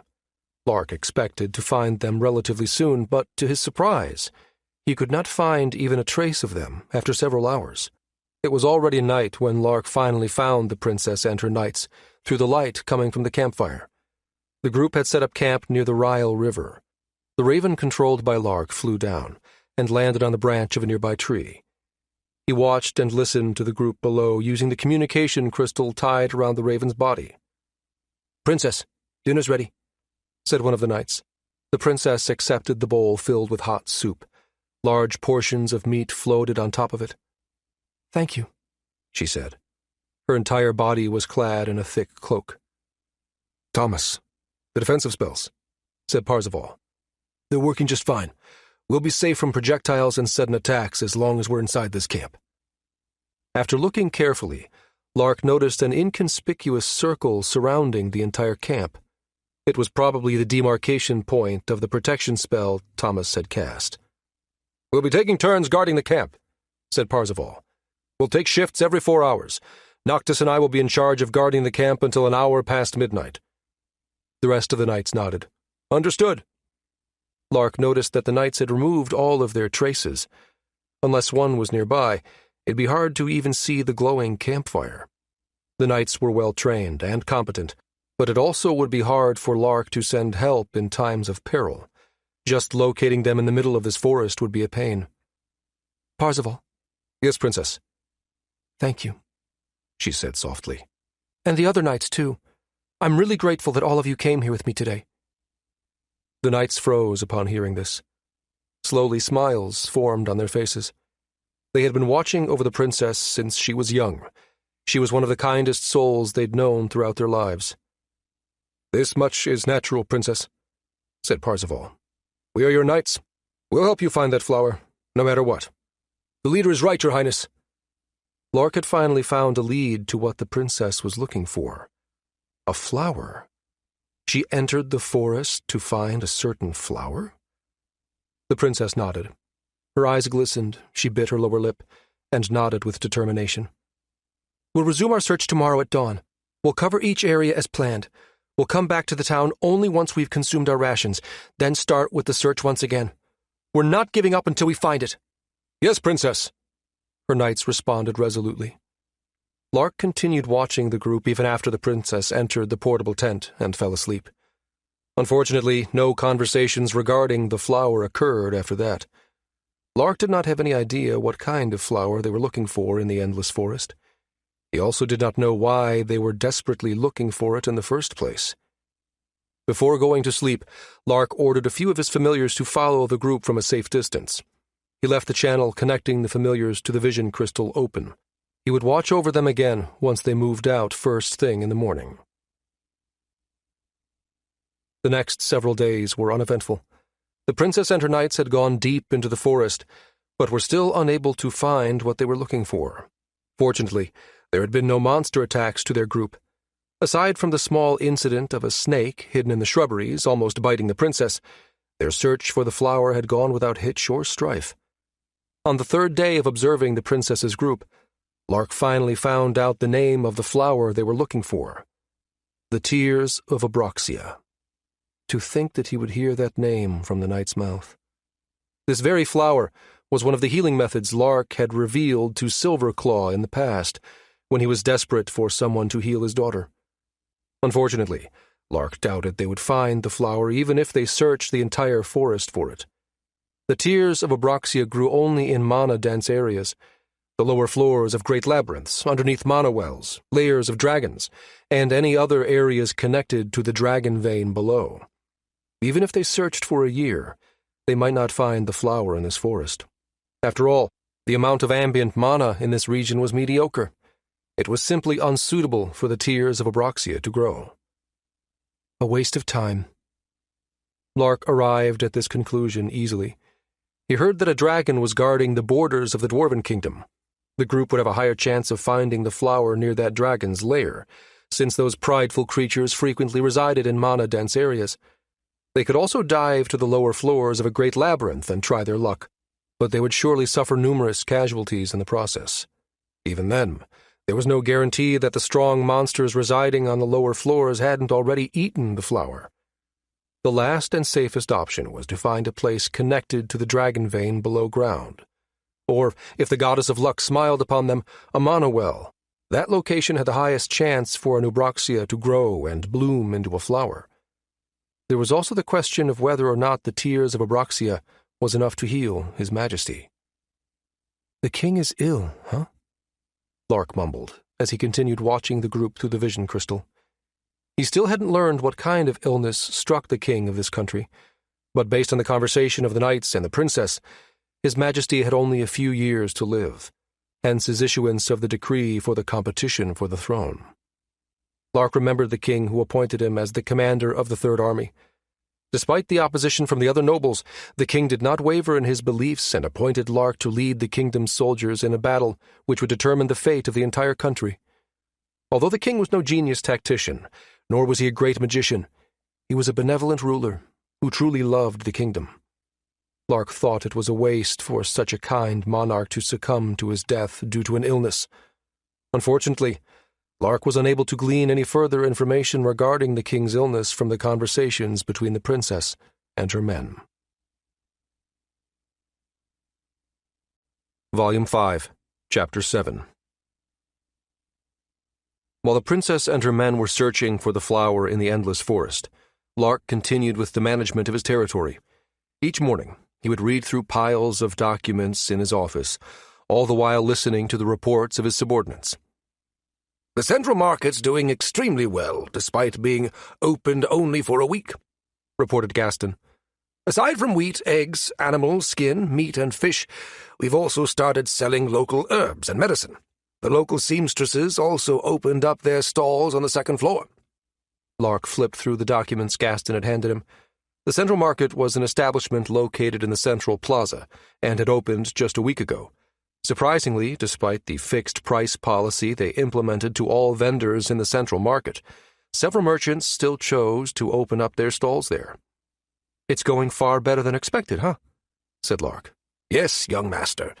The merchants shunned the proposal at first, when they heard of the fixed-price policy implemented by the Lord, but after they learned about the decreased taxes imposed on all members, some of them reconsidered.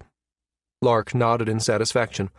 Although the fixed-price policy had its drawbacks, such as culling healthy competition among merchants, the benefits outweighed the downsides. Currently, after the abundant harvest and the implementation of the fixed-price policy to all stalls in the central market, the price of wheat was at its lowest. The price of wheat was almost a third of last year's. Right now, even the poorer residents were able to eat their meals at least twice a day. Young master, if you'll allow this old man to voice his opinion. Speak. Although the residents clearly benefit from the fixed-price policy, I'm afraid several people might take advantage of this decree, especially the merchants from the city. Lark understood what the butler was trying to say. Not all territories in the kingdom had an abundant harvest this season. Some had been devastated by the Black Famine, and there were even some villages on the brink of dying from starvation. No wonder people were migrating to this territory, especially after hearing of the recruitment notices and the abundant harvest. Merchants from the city would try to take advantage of this decree by buying cheap wheat and meat from Blackstone Town and selling them at a higher price to the starving territories. "There's nothing to worry about," said Lark. "We'll be imposing large tariffs to all exported products from unassociated merchants.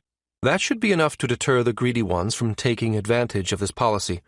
This decree is for my people, and my people only."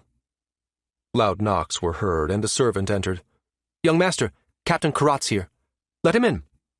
The captain of the Blackstone soldiers entered Lark's office. He immediately saluted and said, "You called for me, sir." Lark placed the documents on the table. He looked at the captain and nodded. "How many soldiers do we have at our disposal?" 170 soldiers, my lord." 170, huh? Repeated Lark. "Listen, I plan on creating a separate division in the military. The town's population has grown tremendously these past several months, and according to the reports, there has been an increase in incidences of theft and violence in the town." "A separate division, my lord?"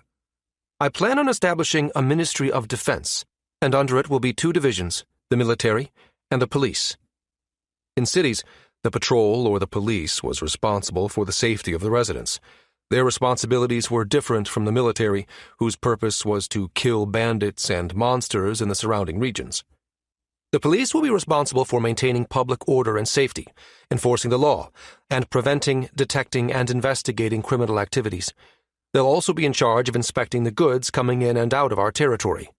Lark and Karat locked eyes with each other.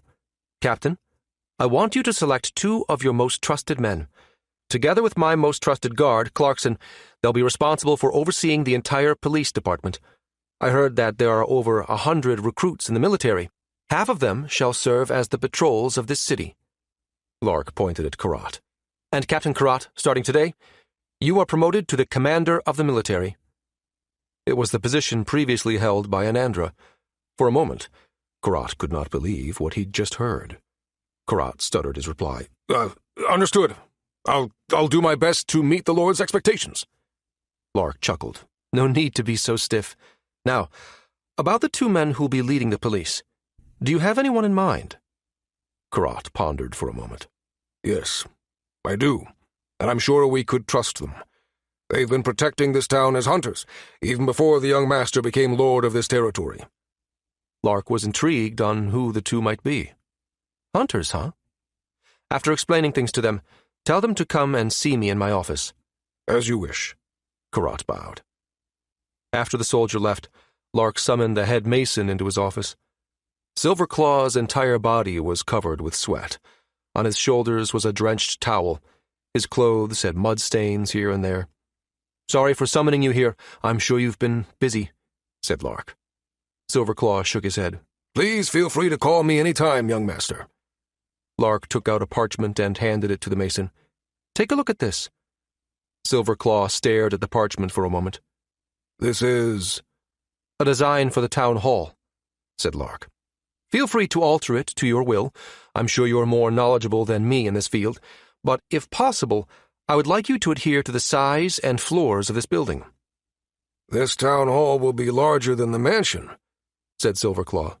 "It'll take us several months to finish this thing, And there is also the enormous expense that we should consider. I received a hefty sum from His Majesty. Funding the project won't be a problem, said Lark. This town hall will someday become the core and foundation of this territory. Along with the school, I'd like you to prioritize this project. According to the design given by Lark, the town hall would be 5 stories tall and large enough to accommodate 500 people. I plan on establishing several departments soon: the Ministry of Defense, Ministry of Agriculture, Ministry of Medicine, Ministry of Finance, Ministry of Infrastructure, and Ministry of Labor. All of them will be under the town hall. As someone who'd lived in a major city for decades, Silverclaw understood what the young master was trying to convey. Lion City had a similar organization, although they did not have a structure to house all those departments. The hierarchy of Lion City's ruling class was also vague, with the Lord holding most of the power. I understand, said the Mason. I'll start working on this right away. But, young master, regarding the location, wouldn't it be better if we built the town hall near the central plaza? No, we'll build it in the Eastern District. Lark shot down the idea. You've heard that I've sent several soldiers to scout the Endless Forest, right? The Mason nodded. If the expedition goes well, we'll start clearing a portion of the Endless Forest. From the east, we'll start expanding the town. This is why we'll build the town hall at the current border of the Eastern District. Someday, when the territory has expanded, it'll be the heart, the center, of Blackstone Town. Silverclaw finally understood why the young master wanted to build the town hall at such a location. This young lord already anticipated the steps they would undertake in the future. Silverclaw was truly glad that they had such a competent leader ruling this town. After meeting with the Mason, Lark met with the merchants from Lion City to discuss the prices and terms for the umami salt and the wheat they'd be exporting to the other territories. Unlike others, the merchants under Big Mono weren't given heavy tariffs in Lark's territory. In exchange, Lark was given some authority over the Merchants Guild in Lion City. He could freely request rare materials and goods not found in the eastern region at a very reasonable price. The Merchants Guild even provided some soldiers to guard the route from Blackstone Town to Lion City. Next week, the Merchants Guild would be lending several carts and horses to Blackstone Town for free. The princess and her men finally returned to Blackstone Town after a week of exploring the Endless Forest. As Lark had expected, they returned empty-handed. They did not even find any leads on the whereabouts of the flower. The soldiers sent by Karat to scout the Endless Forest also returned, bringing good news with them. They did not encounter any monsters during the expedition, nor did they spot any potential dens of monsters. They had merely found an unending sea of trees. There were wild animals who tried to attack them now and then, but those were easily taken care of by the experienced soldiers. They did not pose any threat at all, thus Lark decided to proceed with the clearing of the forest. Upon receiving Lark's command, dozens of workers started cutting the trees in the Endless Forest. The forest was absurdly large, and even if Lark cut down thousands of trees, it would hardly be noticed. Later on, the felled trees would be used to build houses and other important structures for the town. The areas cleared of trees would be converted into residential areas. With the help of the strong adhesives they obtained from the shells of the kelnip flies, coupled with cement, it should be possible to build houses for more than 1,000 migrants within the next few months. Once these residences were completed, the rent from those residents would provide another steady source of income for the treasury. During dinner, Lark invited the princess and her knights to the mansion. The princess was reluctant at first, but eventually decided to accept the offer. Although she was a princess, she'd been taught that it would be rude to decline the invite of a lord without any valid reason. "Thank you for coming tonight, Princess." Lark sat at the head of the table, with the princess on the chair to his right. "I heard you just returned from the expedition." The word expedition touched a nerve. The princess scowled at the mention of the word. "I'd rather not talk about it," she said. "You're probably disappointed that we ignored your previous instructions and went ahead with our own expedition. But the Endless Forest isn't owned by anyone. We're free to come and go there as we wish." Lark nodded in understanding, despite the childish reasoning of the princess. He could have retorted that His Majesty gave him sovereign over the Endless Forest during the last awarding ceremony, but eventually decided to refrain from mentioning it. He knew that no matter what he said or did, this woman would still go into the forest until she found the flower. Antagonizing her would not bring him any benefits. "Princess, if you could tell me the reason for your expedition, then this lord will do what he can to help you," said Lark. He did not reveal the fact that he already knew what the princess was trying to find. He wanted to take things slowly, one step at a time. The princess's face contorted. She looked at Parzival. The knight shook his head, and she muttered, "I can't. I'm sorry." "Is that so?" Lark replied softly. "If the princess doesn't wish to reveal her secrets, then I won't pry any further. But please remember, Your Highness, as the Lord of Blackstone Town, I hold power over hundreds of men. You'll achieve your goals much faster with my help." The princess knew this already, but she was still conflicted whether or not Lark was trustworthy. She'd even discussed this with the knights several times before, and they eventually came to the consensus that it'd be better for them to keep this secret. After all, it could drive the entire kingdom into civil war if the people learned that His Majesty was on his deathbed. The anti-royal faction would surely grab this opportunity to usurp all authority. They couldn't risk it. They still had a few years, according to the chief healer that treated His Majesty. Hopefully they'd be able to find that flower by then. And even more hopefully, the flower would be enough to stop the curse of Agaris. "Thank you," said the princess. "But I'd rather not bother Lord Lark with it." Lark did not reply, and simply nodded his head in understanding. "Lord," said Parzival, "we heard that the soldiers are done with the expedition." "That's right." "Then, could we borrow the guide the soldiers hired?" Indeed, things would progress much easier if they had the herbalist's help. Maybe with this guidance, they'll realize that their efforts were futile, that it'd be near impossible to find the tears of Obroxia in the Endless Forest. Hopefully, Morez was knowledgeable enough to point out the fact that the flower grew only in mana-dense areas. "Herbalist Morez," said Lark. "He's the most knowledgeable among everyone when it comes to the Endless Forest. As long as he agrees to help, sure, I don't mind if you include him in your next expedition." There was a pause.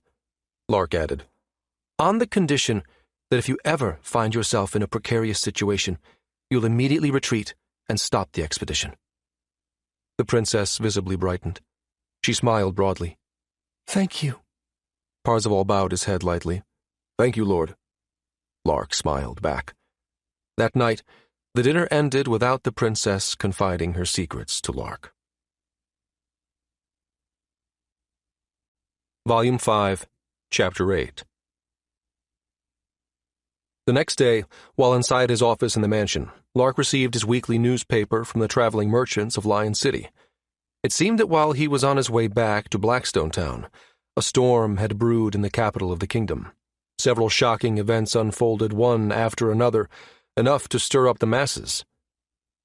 "Duke Kelvin has been convicted of high treason?" said Lark, as he read the newspaper. According to the news, after the Empire's defeat at Yorkshire mountain range, Rock Castle was also freed of enemy soldiers. The royal court magicians tasked to rescue Lancaster Kelvin were successful, and they managed to annihilate all the enemies occupying the fort. But this did not change the fact that the Kelvin Duchy had refused to take part in the war with the Empire. Under the pretext that the heir of the House Kelvin was under the enemy's hands, Duke Kelvin forbade all of his soldiers from taking part in the war. This was a tremendous blow to the kingdom's overall military might. After all, the Kelvin army was the second most powerful army in the kingdom, next only to the Marcus army. After their victory, the king and his ministers summoned Duke Kelvin to the capital. After heated discussions, the Duke was sentenced to lifetime imprisonment and 100 lashes. For a moment, Lark was worried that this would result in civil war. The Kelvin Duchy owned 5 out of the 7 major ports in the kingdom, and they also boasted a strong army of hussars. They held enough military might to threaten the throne.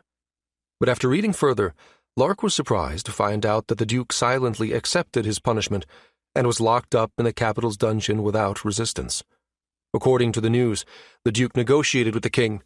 He would accept his due punishment as long as he was not stripped of his title and nobility. This way, his sons would still be eligible for the competition for the throne. Afraid of a civil war toppling the entire kingdom, the king agreed to the Duke's demands. Duke Kelvin was apparently confident that one of his sons would win the competition, and when a Calvin ascended to the throne, he would naturally be freed from the dungeon. If things went according to the plan, then he would only have to endure for 3 more years. Lark sipped his tea. He continued reading the news. A few days after the Duke was convicted of lifetime imprisonment, an envoy from the Empire arrived at the capital. Post-war reparations were immediately discussed by both parties, with the Empire demanding the kingdom return the captives locked up in the dungeons of Akash City, along with the glaive of General Alvarin. Although the Empire refused to sign a peace treaty with the kingdom, according to the news, they agreed to pay a hefty sum to retrieve the Maginus and for the captives to be returned to their homeland. Lark nodded in satisfaction. The Maginus, although a mere replica, should be worth at least 30,000 gold coins, probably more. There were also the captives in Akash City they had to consider. 500 soldiers, and 2 of them were from prominent families in the Empire. Their freedom should have netted the kingdom at least tens of thousands in gold coins. Lark was glad that he chose to lock them up in the dungeons instead of killing them when he had the choice, despite the potential risks they would pose against his army. After the post-war reparations, the financial burden on the kingdom should have been lessened somewhat. And the last, but the biggest, news in the kingdom of Lucas. Lark's eyes widened as he read this part. His Majesty King Alvis Lucas VI collapsed during the celebratory banquet. According to the news, numerous eyewitnesses saw a black haze enveloping the king's body moments before he keeled over. The king's skin turned purple-black and he vomited blood. It was only after a royal court magician cast healing spells on His Majesty that the king's complexion returned to normal. This scene caused an uproar during the banquet, and the news quickly spread throughout the mainland. Some speculated that His Majesty was poisoned by his enemies, while some spread rumors that His Majesty had already been ill for several years, hence his declaration about the competition for the throne. There were also rumors saying that Duke Calvin was behind all this, despite being currently locked up in the dungeons. Lark put down the newspaper and leaned back in his chair. He started putting the pieces of the puzzle together. The tears of Abraxia, the king's sudden collapse, the black haze enveloping His Majesty, the purple-black marks covering the king's entire body. "A contract with a demon?" said Lark. This was the only conclusion he could come up with. It was the only common point of all the evidence presented before him. But why would His Majesty form a contract with a demon? Lark could not understand this. Although he'd only met the king a few times, His Majesty struck him as someone fair and just, a virtuous ruler who cared about the people and his kingdom. Lark could not understand why such a kind ruler would enter into a contract with a demon. Lark sighed. He knew the only way to find out the truth about this matter was to ask the princess herself. He ordered the butler to summon the princess to his office. Thankfully, the princess and her men were still preparing for their next expedition in the Endless Forest and hadn't left Blackstone Town yet. An hour later, the princess entered his office. She was accompanied by Parzival and another knight. Lark did not bother dismissing her guards. He went straight to the point. The moment the door was shut tight, Lark spoke. "Did His Majesty make a contract with a demon?" The princess and her knights froze. Their eyes widened, almost popping out, when they heard this question. Just this reaction alone gave them away. But Lark remained silent and waited for the princess to reply. What are you talking about?" asked the princess. Lark slid the newspaper toward her. "Here, read the last page." The princess nervously took the newspaper, and after reading the last page, her entire body trembled. She croaked, "Father!" The 2 knights immediately went to the princess's side. "What happened, princess?" Parzival asked. The princess bit her lip hard, her entire body still trembling from what she'd just read. "The king collapsed," Lark answered Parzival. "I've known for quite some time now that you've been looking for the tears of Abraxia, and after reading the news, everything finally made sense. It's apparent now why you were looking for the flower." Parzival stared at Lark. How? How did you know that we're looking for that flower?" Lark snapped his fingers. From the open window, a raven flew into the office. It landed on Lark's desk and cawed. A small gemstone was tied around the raven's neck. Lark stroked the raven's head. "This little guy here has been following your group for several days now. I've heard everything." "You dare plant a spy on the princess?" snarled Parzival. He grabbed the hilt of his weapon, but didn't pull out his sword. "I know you're the lord of this city, but the princess is part of the royal family." "I know," said Lark. He didn't flinch, and simply stared at the glaring Parzival. "But His Majesty gave me the sovereignty over the endless forest during the last awarding ceremony. I have rights to monitor all trespassers into my territory, even if it's the princess herself. I forbade you to enter the forest, didn't I? But you didn't listen." Parzival couldn't refute this rebuttal. He clenched his fists, but didn't say another word. The princess was still silent, her eyes glued on the newspaper. "Princess," said Lark, "I need you to tell me the truth. The reason you're searching for the flower. You've read the news. The king collapsed. Everyone already knows that His Majesty is ill. There shouldn't be much difference if you tell me now." "Even if I tell you," the princess willed her tears back, "nothing will change. Even the royal court magicians and the healers of the capital couldn't find a cure for Father's curse." "A curse?" repeated Lark. The princess paused. She realized she had blurted important information out. Realizing that the cat was already out of the bag, she decided to tell Lark everything. She bit her lip, nodded once, then said, "Yes, a curse." Silence befell the room. The raven cawed, flapped its wings, then flew out of the window. "You asked me if my father made a pact with a demon." The princess shook her head. "No, he didn't. My father is currently ill due to the curse running through the blood of the royal family, a curse which originated from the king who founded this kingdom." The princess continued with her story. According to her, the first king of Lucas made a pact with a demon called Agaris. In exchange for helping the human found a kingdom, the demon would take a portion of the lives of all the king's descendants, particularly those who ascended the throne. This was why all the previous kings died young. The oldest of them was said to have been the current king, King Alvus Lucas VI. The demon fulfilled his part of the deal, and the small city of the first king prospered and became the kingdom it was today. Agaris was said to be a virtuous creature, despite being a demon. He even compromised and took only a small portion of the life of the monarchs. This was the reason the royal family did not condemn Agaris. But as the kingdom grew and expanded, the short lives of its rulers proved to be a problem. Their bodies also became weak and sickly from a young age, making it difficult for them to lead the country. "I see," said Lark, after hearing the story. "Judging by your story, this demon, Agaris, should be at least a high demon, the prerequisite of a demon lord." For a moment, Lark remembered the times he fought with the demon lords back in his previous life. He almost died several times, but without a doubt, it was one of the most exhilarating moments in his life. He wondered if the demon lords he'd fought back then were still alive. Demons were known to have very long lifespans, after all. "A high demon?" said the princess. "Yes, a high demon." Lark nodded. "Tears of Abraxia, a high-grade monostone, ormatane, and gold dust, blood of the sacrifice, and a phylactery, preferably made of adamantite, but mithril should be enough for a short ritual. These are the things you'll need to sever the link binding the demon and the royal blood." The princess and her men looked at Lark quizzically.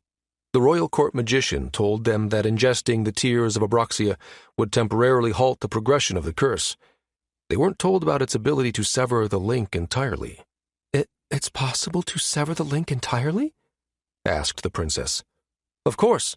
It's also possible even without the flower, but we'll need at least a dozen high-grade monostones to compensate for it, to make it work." The male basilisk produced only a middle-grade monostone. The female basilisk, on the other hand, dropped a high grade. Gathering more than a dozen of them would be extremely difficult, since basilisks were already considered calamity-class monsters in this kingdom. Hearing that there was a way to finally rid the royal family of this curse, the princess unconsciously leaned forward and grasped Lark's hands. She stared straight into his eyes. "Is this true? You really have a way to save Father?" The princess continued gripping Lark's hands tight, not willing to let go until she received her answer. "That's right. But, Princess," said Lark, There's one problem. The princess frowned. What is it? I told you we'll need a phylactery, right? Said Lark. There's a very high chance that this demon called Agaris would appear after the completion of the ritual. No matter how virtuous this demon is, he's still a demon. He wouldn't simply allow the contract to be severed without putting up a fight. Although there are exceptions, demons generally hate humankind. The princess shivered upon hearing this.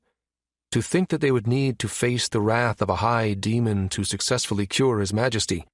Just the mere thought made her entire body tremble. Even Parzival turned pale at this revelation.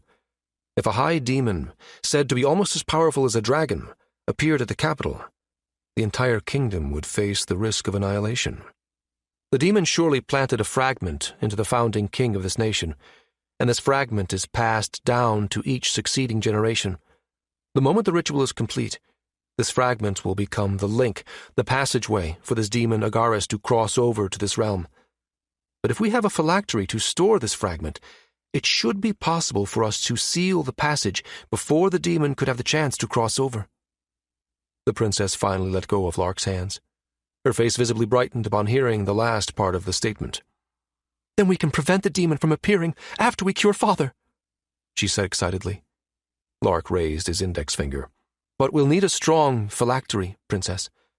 As I've said before, adamantite is the ideal. If by chance Agaris is stronger than a high demon, a mithril phylactery wouldn't be enough to contain the fragment. He'll appear before us, sooner or later, and by that time, we'll have no choice but to face him in a battle of life or death. Volume 5, Chapter 9. Princess Esmeralda was thrilled upon learning that the Lord of Blackstone Town was knowledgeable of curses. With just a few pieces of evidence presented to him, he even managed to come up with the conclusion that His Majesty had an existing contract with the demon. He knew enough to give her hope. But her excitement was short-lived. Lark soon revealed that she would probably not find the flower in the Endless Forest. According to him, the tears of Abraxia grew only in mana-dense areas, and the Endless Forest was clearly not among those places. Then we've wasted our time coming all the way here? She said in dismay. Just the journey to Blackstone Town alone took them a month. That's not true, Princess. Parzival stared at Lark. We've gained something more valuable by coming to Blackstone Town. The princess understood what Parzival meant. Indeed, meeting Lark was a godsend. Even the royal court magicians didn't know how to rid the royal family of the curse, but this young man had just declared that it would be possible to sever the link entirely. She steeled her resolve. If they couldn't find the flower in this region, then they'd just need to find it somewhere else. It was definitely for the best that they'd learned this early that they couldn't find the flower in the Endless Forest. Monodense places, she said. Do you have any places in mind, Lord Lark? I'm afraid I'm not familiar with the topography and territories of this kingdom, but what we should be looking for are these three: labyrinths, mana wells, or any areas connected to the dragon vein below. Those three will always contain the greatest amount of ambient mana, a place suitable for the growth of the flower. We could also try our luck at the territory near a dragon's lair, but I doubt His Majesty will permit an expedition to that land, since it might incite war with the Dwarven Kingdom. Parzival frowned. All of the areas mentioned by Lark were terribly dangerous places, usually infested with monsters. The princess said slowly, Parzival, what about the City of Bones? Absolutely not, Princess, said Parzival, his voice almost a shout. It's called a forbidden region for a reason. Even the United Gracchus Alliance doesn't dare go through that territory in fear of annihilation. But there's a labyrinth at the center of the ruins, right? And it's one of the two places they told us about, the place where we could potentially find the flower.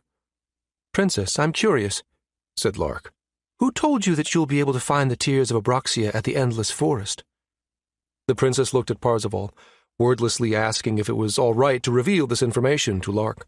After Parzival subtly bobbed his head in confirmation, the princess said, The royal court magician, Lady Ropiana.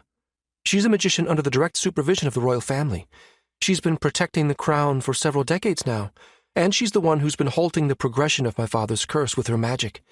If not for her, the curse would have already killed Father several years ago. She's capable of halting the progression of a curse from a high demon? mumbled Lark. Impressive. Lark pondered for several seconds. Did she tell you why she considered the Endless Forest? Lark had visited the Endless Forest several times before when he was making the map of the surrounding region, and he did not encounter any mana-dense areas. Based on what the princess had told him, this royal court magician seemed capable. Lark could not understand how someone of her caliber would make this simple mistake. The princess shook her head. She didn't tell us the reason, Parzival added. It's a bit vague. The lady simply said that we'll find the cure to His Majesty's curse in the Endless Forest and at the Forbidden Region. She said this was the water god's revelation to her at the temple. Parzival stared at Lark as though he'd arrived at a realization, as though he finally understood what the water god's message to the royal court magician meant. Lark remained silent upon the mention of the water god. Even now, he still did not believe in the existence of such higher beings. Even back in his past life, he'd never encountered them, nor did they make contact with the humans. Even if they did exist, Lark deemed that they were probably just massive aggregations of mana capable of coherent thoughts, just like the demons. Are there other labyrinths in this kingdom, aside from the Forbidden Region? Said Lark. There are none, said Parzival. How about mana wells? There's only one mana well in the entire continent, said Parzival, and it's located at the center of the Empire's capital. Lark sighed. Then the Forbidden Region's the only remaining option. Parzival looked at the princess, then at Lark. I believe there's no need for us to go to that dangerous place ourselves. The captain of the Royal Knights and his men are probably on their way toward that labyrinth as we speak. Before we left the capital, the Royal Knights were already organizing an expedition to find the flower in the Forbidden Region. They finally have a chance to organize an army for expedition, now that the Imperial Army has retreated from our land. Parzival was obviously against the princess going to such a dangerous place. Lark agreed with the knight on this. Even if he went to the Forbidden Region, he wouldn't take the princess with him. She'd only be dead weight. An army of knights is already on its way toward the labyrinth to search for the flower, huh? Said Lark. Parzival nodded. It's an elite unit, serving directly under the king. The captain is the son of Sword Saint Morozo. I heard that before the Sword Saint became bedridden due to old age, he managed to pass down his sword techniques to the captain. Lark heard before that there were 2 Sword Saints in this kingdom. He'd met Master Alexander several times before, but this was the first time he'd heard the name of the second Sword Saint. It was too bad the Sword Saint was already bedridden. Since an elite unit is already on its way to the Forbidden Region to retrieve the flower, said Lark, all we can do now is wait. Please send a message to the capital. List all the things I've told you and have them procure the materials immediately. Also, if by any chance they'd be able to gather a dozen high-grade mana stones, we can also use those as an alternative option. The last part of the statement was probably wishful thinking, Lark knew. Understood, Parzival said firmly. I'll send out a messenger immediately. The princess frowned. Parzival, why are you agreeing to what Lord Lark's saying? Isn't it better if we also go to the Forbidden Region? What if the Royal Knights can't retrieve the flower? Lark stared at the princess. He pondered for a moment if he should say what was on his mind to the princess. And what difference will it make if you're there, princess? Lark asked. He didn't hesitate to shatter the princess's naive way of thinking. You'll be dead weight, baggage. It'll only make it harder for the army to retrieve the flower if they also have to protect you in that labyrinth. The princess flushed. From anger, or maybe from shame, Lark was not sure. And he didn't care. Lark glanced at Parzival. The knight did not have the slightest intention of bringing the princess to the Forbidden Region, no matter what. He stood silently next to the princess, not bothering to refute Lark's statement. Lark and Parzival wordlessly agreed that this would be in the princess's best interests. The princess couldn't utter another word. Her entire body trembled as tears started forming at the corner of her eyes. Seeing this, Lark sighed. What a sheltered woman, he thought. The best course of action, for now, is to wait, Lark repeated. I promise you that once the army gets hold of the flower, we'll depart for the capital immediately to cure the curse of His Majesty. The princess slowly bobbed her head in acknowledgement, but didn't utter a reply. Parzival, said Lark. Yes. Would it be possible to get hold of adamantite? I'm afraid it'll be near impossible, Lord Lark, even with the help of the royal family, said Parzival. But I could probably procure some mithril for the creation of the phylactery. I see. For a moment, Lark was reminded of the adamantite vein deep within the lake. But mining those ores as they were right now would be extremely difficult with tens of thousands of monsters spawning in that area. There's a blacksmith in Lion City capable of forging items using mithril, said Lark. We can ask him to build us the phylactery, but the process will probably take several weeks. Please prioritize the procurement of the mithril ingots, at least 2 of them, and the high-grade monostone. Of course. Parzival bowed his head. I'll work on it immediately. After her meeting with Lark, Princess Esmeralda shut herself inside the guest room of the mansion. She curled her body and silently sobbed. She felt powerless. In her entire life, this was the first time someone directly told her that she would be nothing but dead weight. Various emotions, frustration, anger, embarrassment, and helplessness filled her heart. She'd wanted to slap the Lord of Blackstone Town in the face for blatantly telling her to stay still and not be a hindrance to the army. But in the end, she couldn't do it. She knew that all of what Lark Marcus said was correct. She knew that even if she personally went to the Forbidden Region, nothing would change. She'd just be dead weight. Princess Esmeralda's face contorted as tears flowed freely down her face. Snot dripped from her nose as she sobbed. She gripped the pillows tight as she suppressed a shout of frustration. The princess stayed cooped up in her room, refusing food and audience, even from her personal knights. It was not until the next day when she finally decided to go out. By then, her eyes were puffy from crying all night. After breakfast, she saw Cressel practicing magic in the mansion garden. To the princess, the sight was surreal. Cressel was almost the same age as her, but she was already highly proficient in magic. There was also this indescribable strength seeping through those crimson eyes, the same strength the princess could see in her knights. Cressel felt a gaze on her. She turned around and was surprised to find the princess staring at her with wide eyes. Princess? The princess flinched upon realizing that she was discovered. Sorry, did I interrupt your training? Like an indulgent elder sister, Cressel smiled. Not at all. I was just thinking of taking a break. Cressel wiped the sweat on her forehead using the back of her hand. What brought you here, Princess? Princess Esmeralda averted her gaze after hearing this question. I'm just walking around. Cressel noticed the princess's puffy eyes. She was sure that the princess must have been crying non-stop before she came, although she didn't know why. She had no intention of prying into the secrets of a royal. Walking around, I see. Cressel was still smiling. Then would you like to join me for tea? There's this interesting book I found in the library of Blackstone Town recently. We can read together if you want, Princess. Beautiful, strong, kind. Cressel really reminded the princess of her older sisters. Princess Esmeralda was thrilled at the invitation. Of course, she said. I'd love to.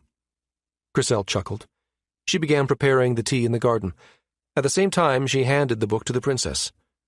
This is the book? The princess was puzzled, particularly at the book's title. Principles of a Just Sovereign, mumbled the princess. By Evander Alistair? As a royal, the princess had been exposed to various literature since she was young, but this was the first time she'd heard this book's title. This was also the first time she heard of Evander Alistair. Cressel looked at the princess with understanding eyes. You've probably never heard of him, but the author, Evander Alistair, is a prominent figure among the magicians of Wizard. He's like a god to us magicians, you see. God to the magicians? Yes, Princess. Cressel placed a cup of tea before Esmeralda. I was surprised when I saw a book written by that magician sitting on the shelves of this town's library. And you know what's more surprising, Your Highness? There was a small pause.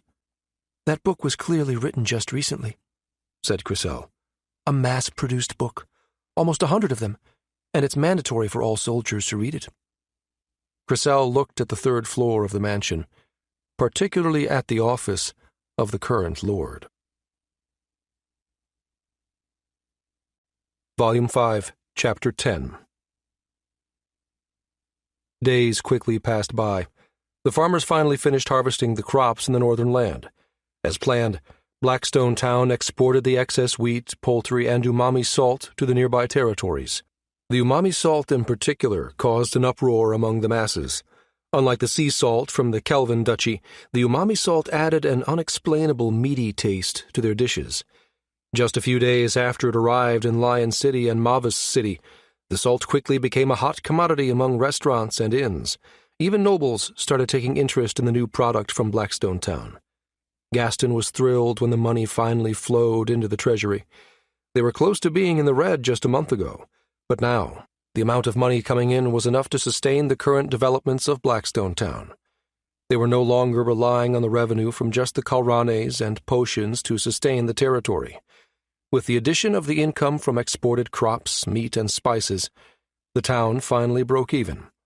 At the same time, the blacksmith commissioned by Lark at Lion City arrived at Blackstone Town. Garma went straight to the mansion to deliver the mithril cubes he'd created. As he had promised, he finished the product in just 2 weeks. "You must have been busy," said Lark. "Thank you for coming all the way here just to deliver these." Placed on top of his desk were 2 silver-black cubes the size of a head. Each of them was made of mithril. On their sides were carved complex intertwining figures. "I wouldn't be able to sleep if I let some servant deliver this to you." Garma didn't bother with formalities and addressed Lark casually. "Mithril's damn expensive and rare. I'd rather kill myself than have an item made of mithril be stolen by some lowly bandit in the forest." Lark thought that he could have sent it through the merchants, since those men were protected by hired mercenaries during their travel.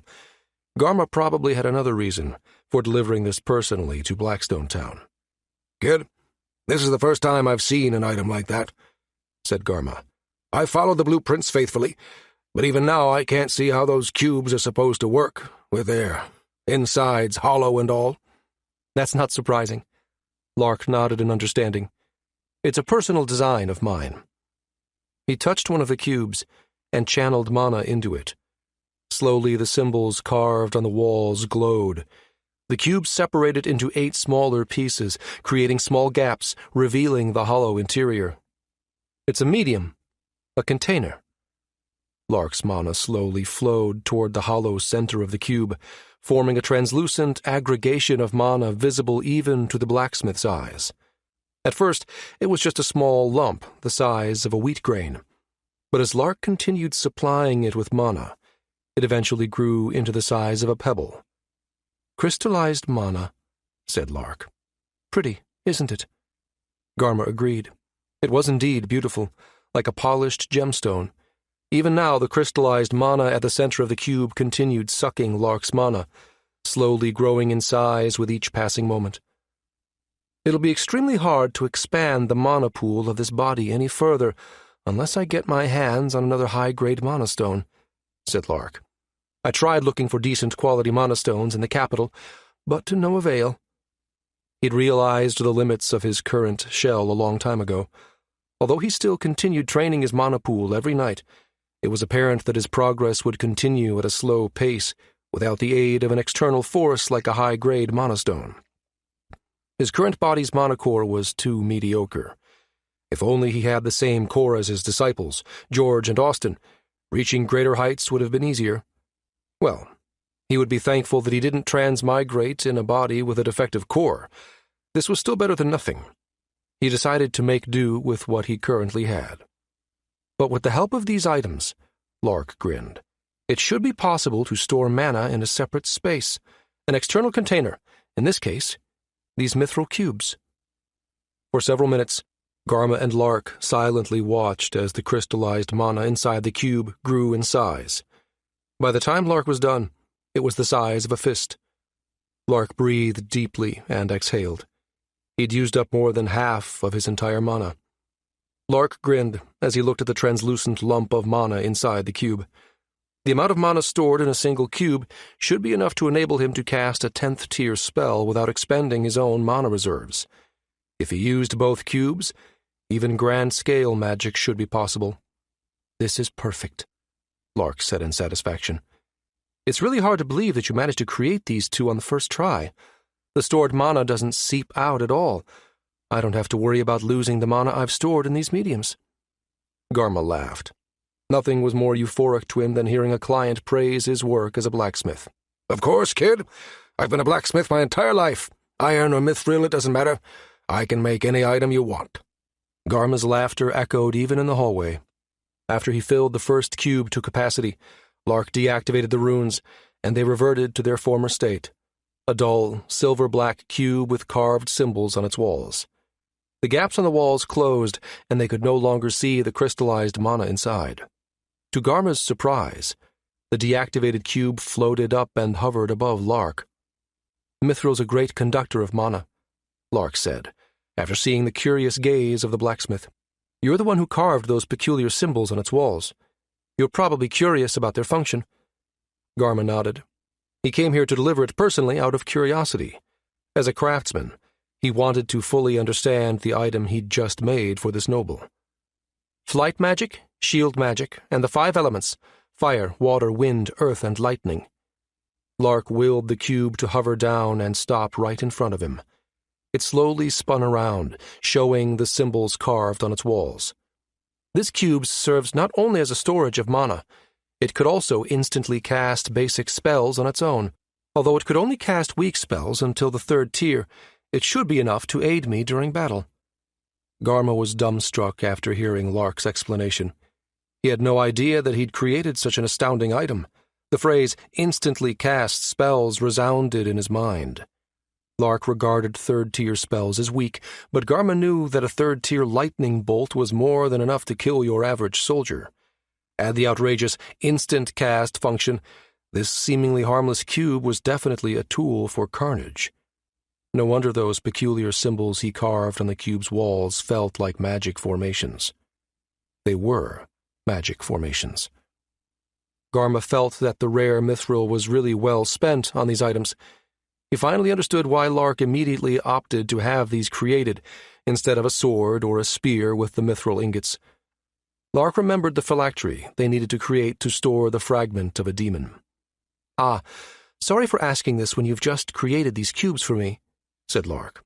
"But would it be possible for you to create another item made of mithril for me?" Garma wondered how Lark got his hands on another mithril ore. He had to admit, he was curious what kind of item the noble was going to request him to make this time. "Another item made of mithril," mumbled Garma. Lark took out a rolled parchment and handed it to the blacksmith. After unfurling it, Garma stared at the blueprint. It was neither a mithril cube, nor was it a spear or a sword. "A vase," Garma frowned. "A phylactery," said Lark. "Have you heard legends of liches? Beings who let go of their humanity in pursuit of immortality?" Garma had heard of them. As a kid, he'd frequently read tales about these greedy magicians who, in exchange for immortal life, stored their souls in phylacteries and took over the body of an undead. Although never in his wildest dreams would he have expected that he'd one day receive a commission to create a soul jar. Garma stared at Lark. "Kid, my brother recommended me to you, so you must be a trustworthy person. That damn Zachariah is a good judge of character, after all." Garma gripped the blueprint, crumpling half of it. He looked enraged. "You're still young. I can help you create as many mithril cubes as you want, but creating a phylactery is out of the question." Garma's voice was firm. He stared at Lark with eyes filled with resolve. Lark realized that Garma had misunderstood his words. "Ah, I should have worded it better." Lark rubbed his forehead. He chuckled. "I have no plans on becoming a lich, old man. That phylactery, it's to heal a certain someone. I need a container made out of mithril or adamantite to sever a curse bound to a person's blood." Garma locked eyes with Lark. After several seconds of awkward silence, he sighed. The young man didn't seem to be lying. At least that was what his intuition was telling him. "Let me think about it," said Garma. "Just find me in the same smithy in Lion City once you have the mithril." At least, Garma no longer outright refused him, but Lark could feel that the blacksmith was still a bit uneasy making a phylactery. 3 loud knocks were heard, and a servant entered. He said, "Young lord, Her Highness is here to see you." Lark wondered why the princess suddenly came to see him. "Let her in." After being given permission, a young woman entered Lark's office. She halted the moment she saw the muscular, sweaty old man standing before Lark's desk. "Ah, Princess," said Lark. "What's brought you here today?" Princess Esmeralda looked at the unknown man timidly. She contemplated if she should come back at another time. "He's the blacksmith who'll be creating the phylactery." Lark decided to introduce him to get rid of the princess's uneasiness. "Garma, the famous blacksmith of Lion City." Garma smiled wryly after hearing the word famous. He was sure that he had a terrible reputation in Lion City, especially since he frequently refused commissions from the nobles of the city. If he didn't like the person, he wouldn't take the request. No wonder even Big Mona called him a grumpy old man. Lark added, "This young lady here is the youngest daughter of King Albus, Princess Esmeralda. She's the client you'll be working for in making the phylactery." Garma stared at the princess, then gave a nod of acknowledgement. After hearing that the muscular old man was the one who'll be making the phylactery for her father, the princess's eyes glimmered. She made several strides and grasped the rough hands of the blacksmith. "So you're Garma," said the princess excitedly. "Thank you for coming all this way from Lion City just to listen to our request." The princess was mistaken about why Garma had come to Blackstone Town, but the two men decided to ignore that. She looked so happy, and they didn't want to shatter it. Although Garma heard that she was a princess, he still didn't bother with formalities. After the princess let go of his hands, Garma scratched the inside of his ear using his pinky finger. He grinned mischievously. "I didn't know you had a wife, kid, and a princess of the kingdom at that. Damn player. You'll soon become part of the royal family, huh?" The princess froze. Her face flushed, and she took a few steps back. Her gaze became glued on the ground. Seeing this, Garma chuckled. The princess was too innocent, he thought. "I'm kidding. There's no need to be so embarrassed. It was just a joke, princess." Garma cackled, his laughter echoing even into the hallway. Lark was amazed that this blacksmith could remain so unrestrained even when speaking to Her Highness. Lark decided to give the princess a way out. "So what did you come here for, princess?" The princess seemed uneasy. Garma and Lark noticed this.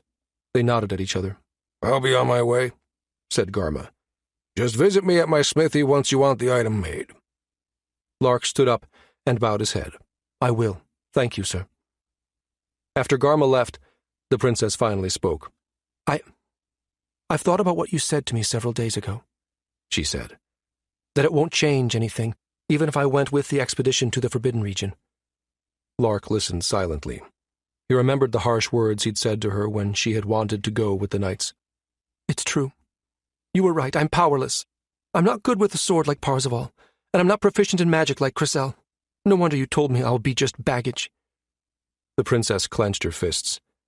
She looked Lark straight in the eyes. "That's why, please, I heard from Chrysel that you're probably the greatest mage in this country. Please, teach me magic." Silence fell over the room. Lark stared at the quivering princess.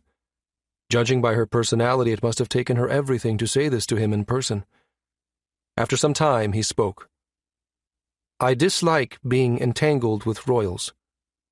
Lark knew firsthand how bothersome it was to be associated with high nobles, especially back in his previous life.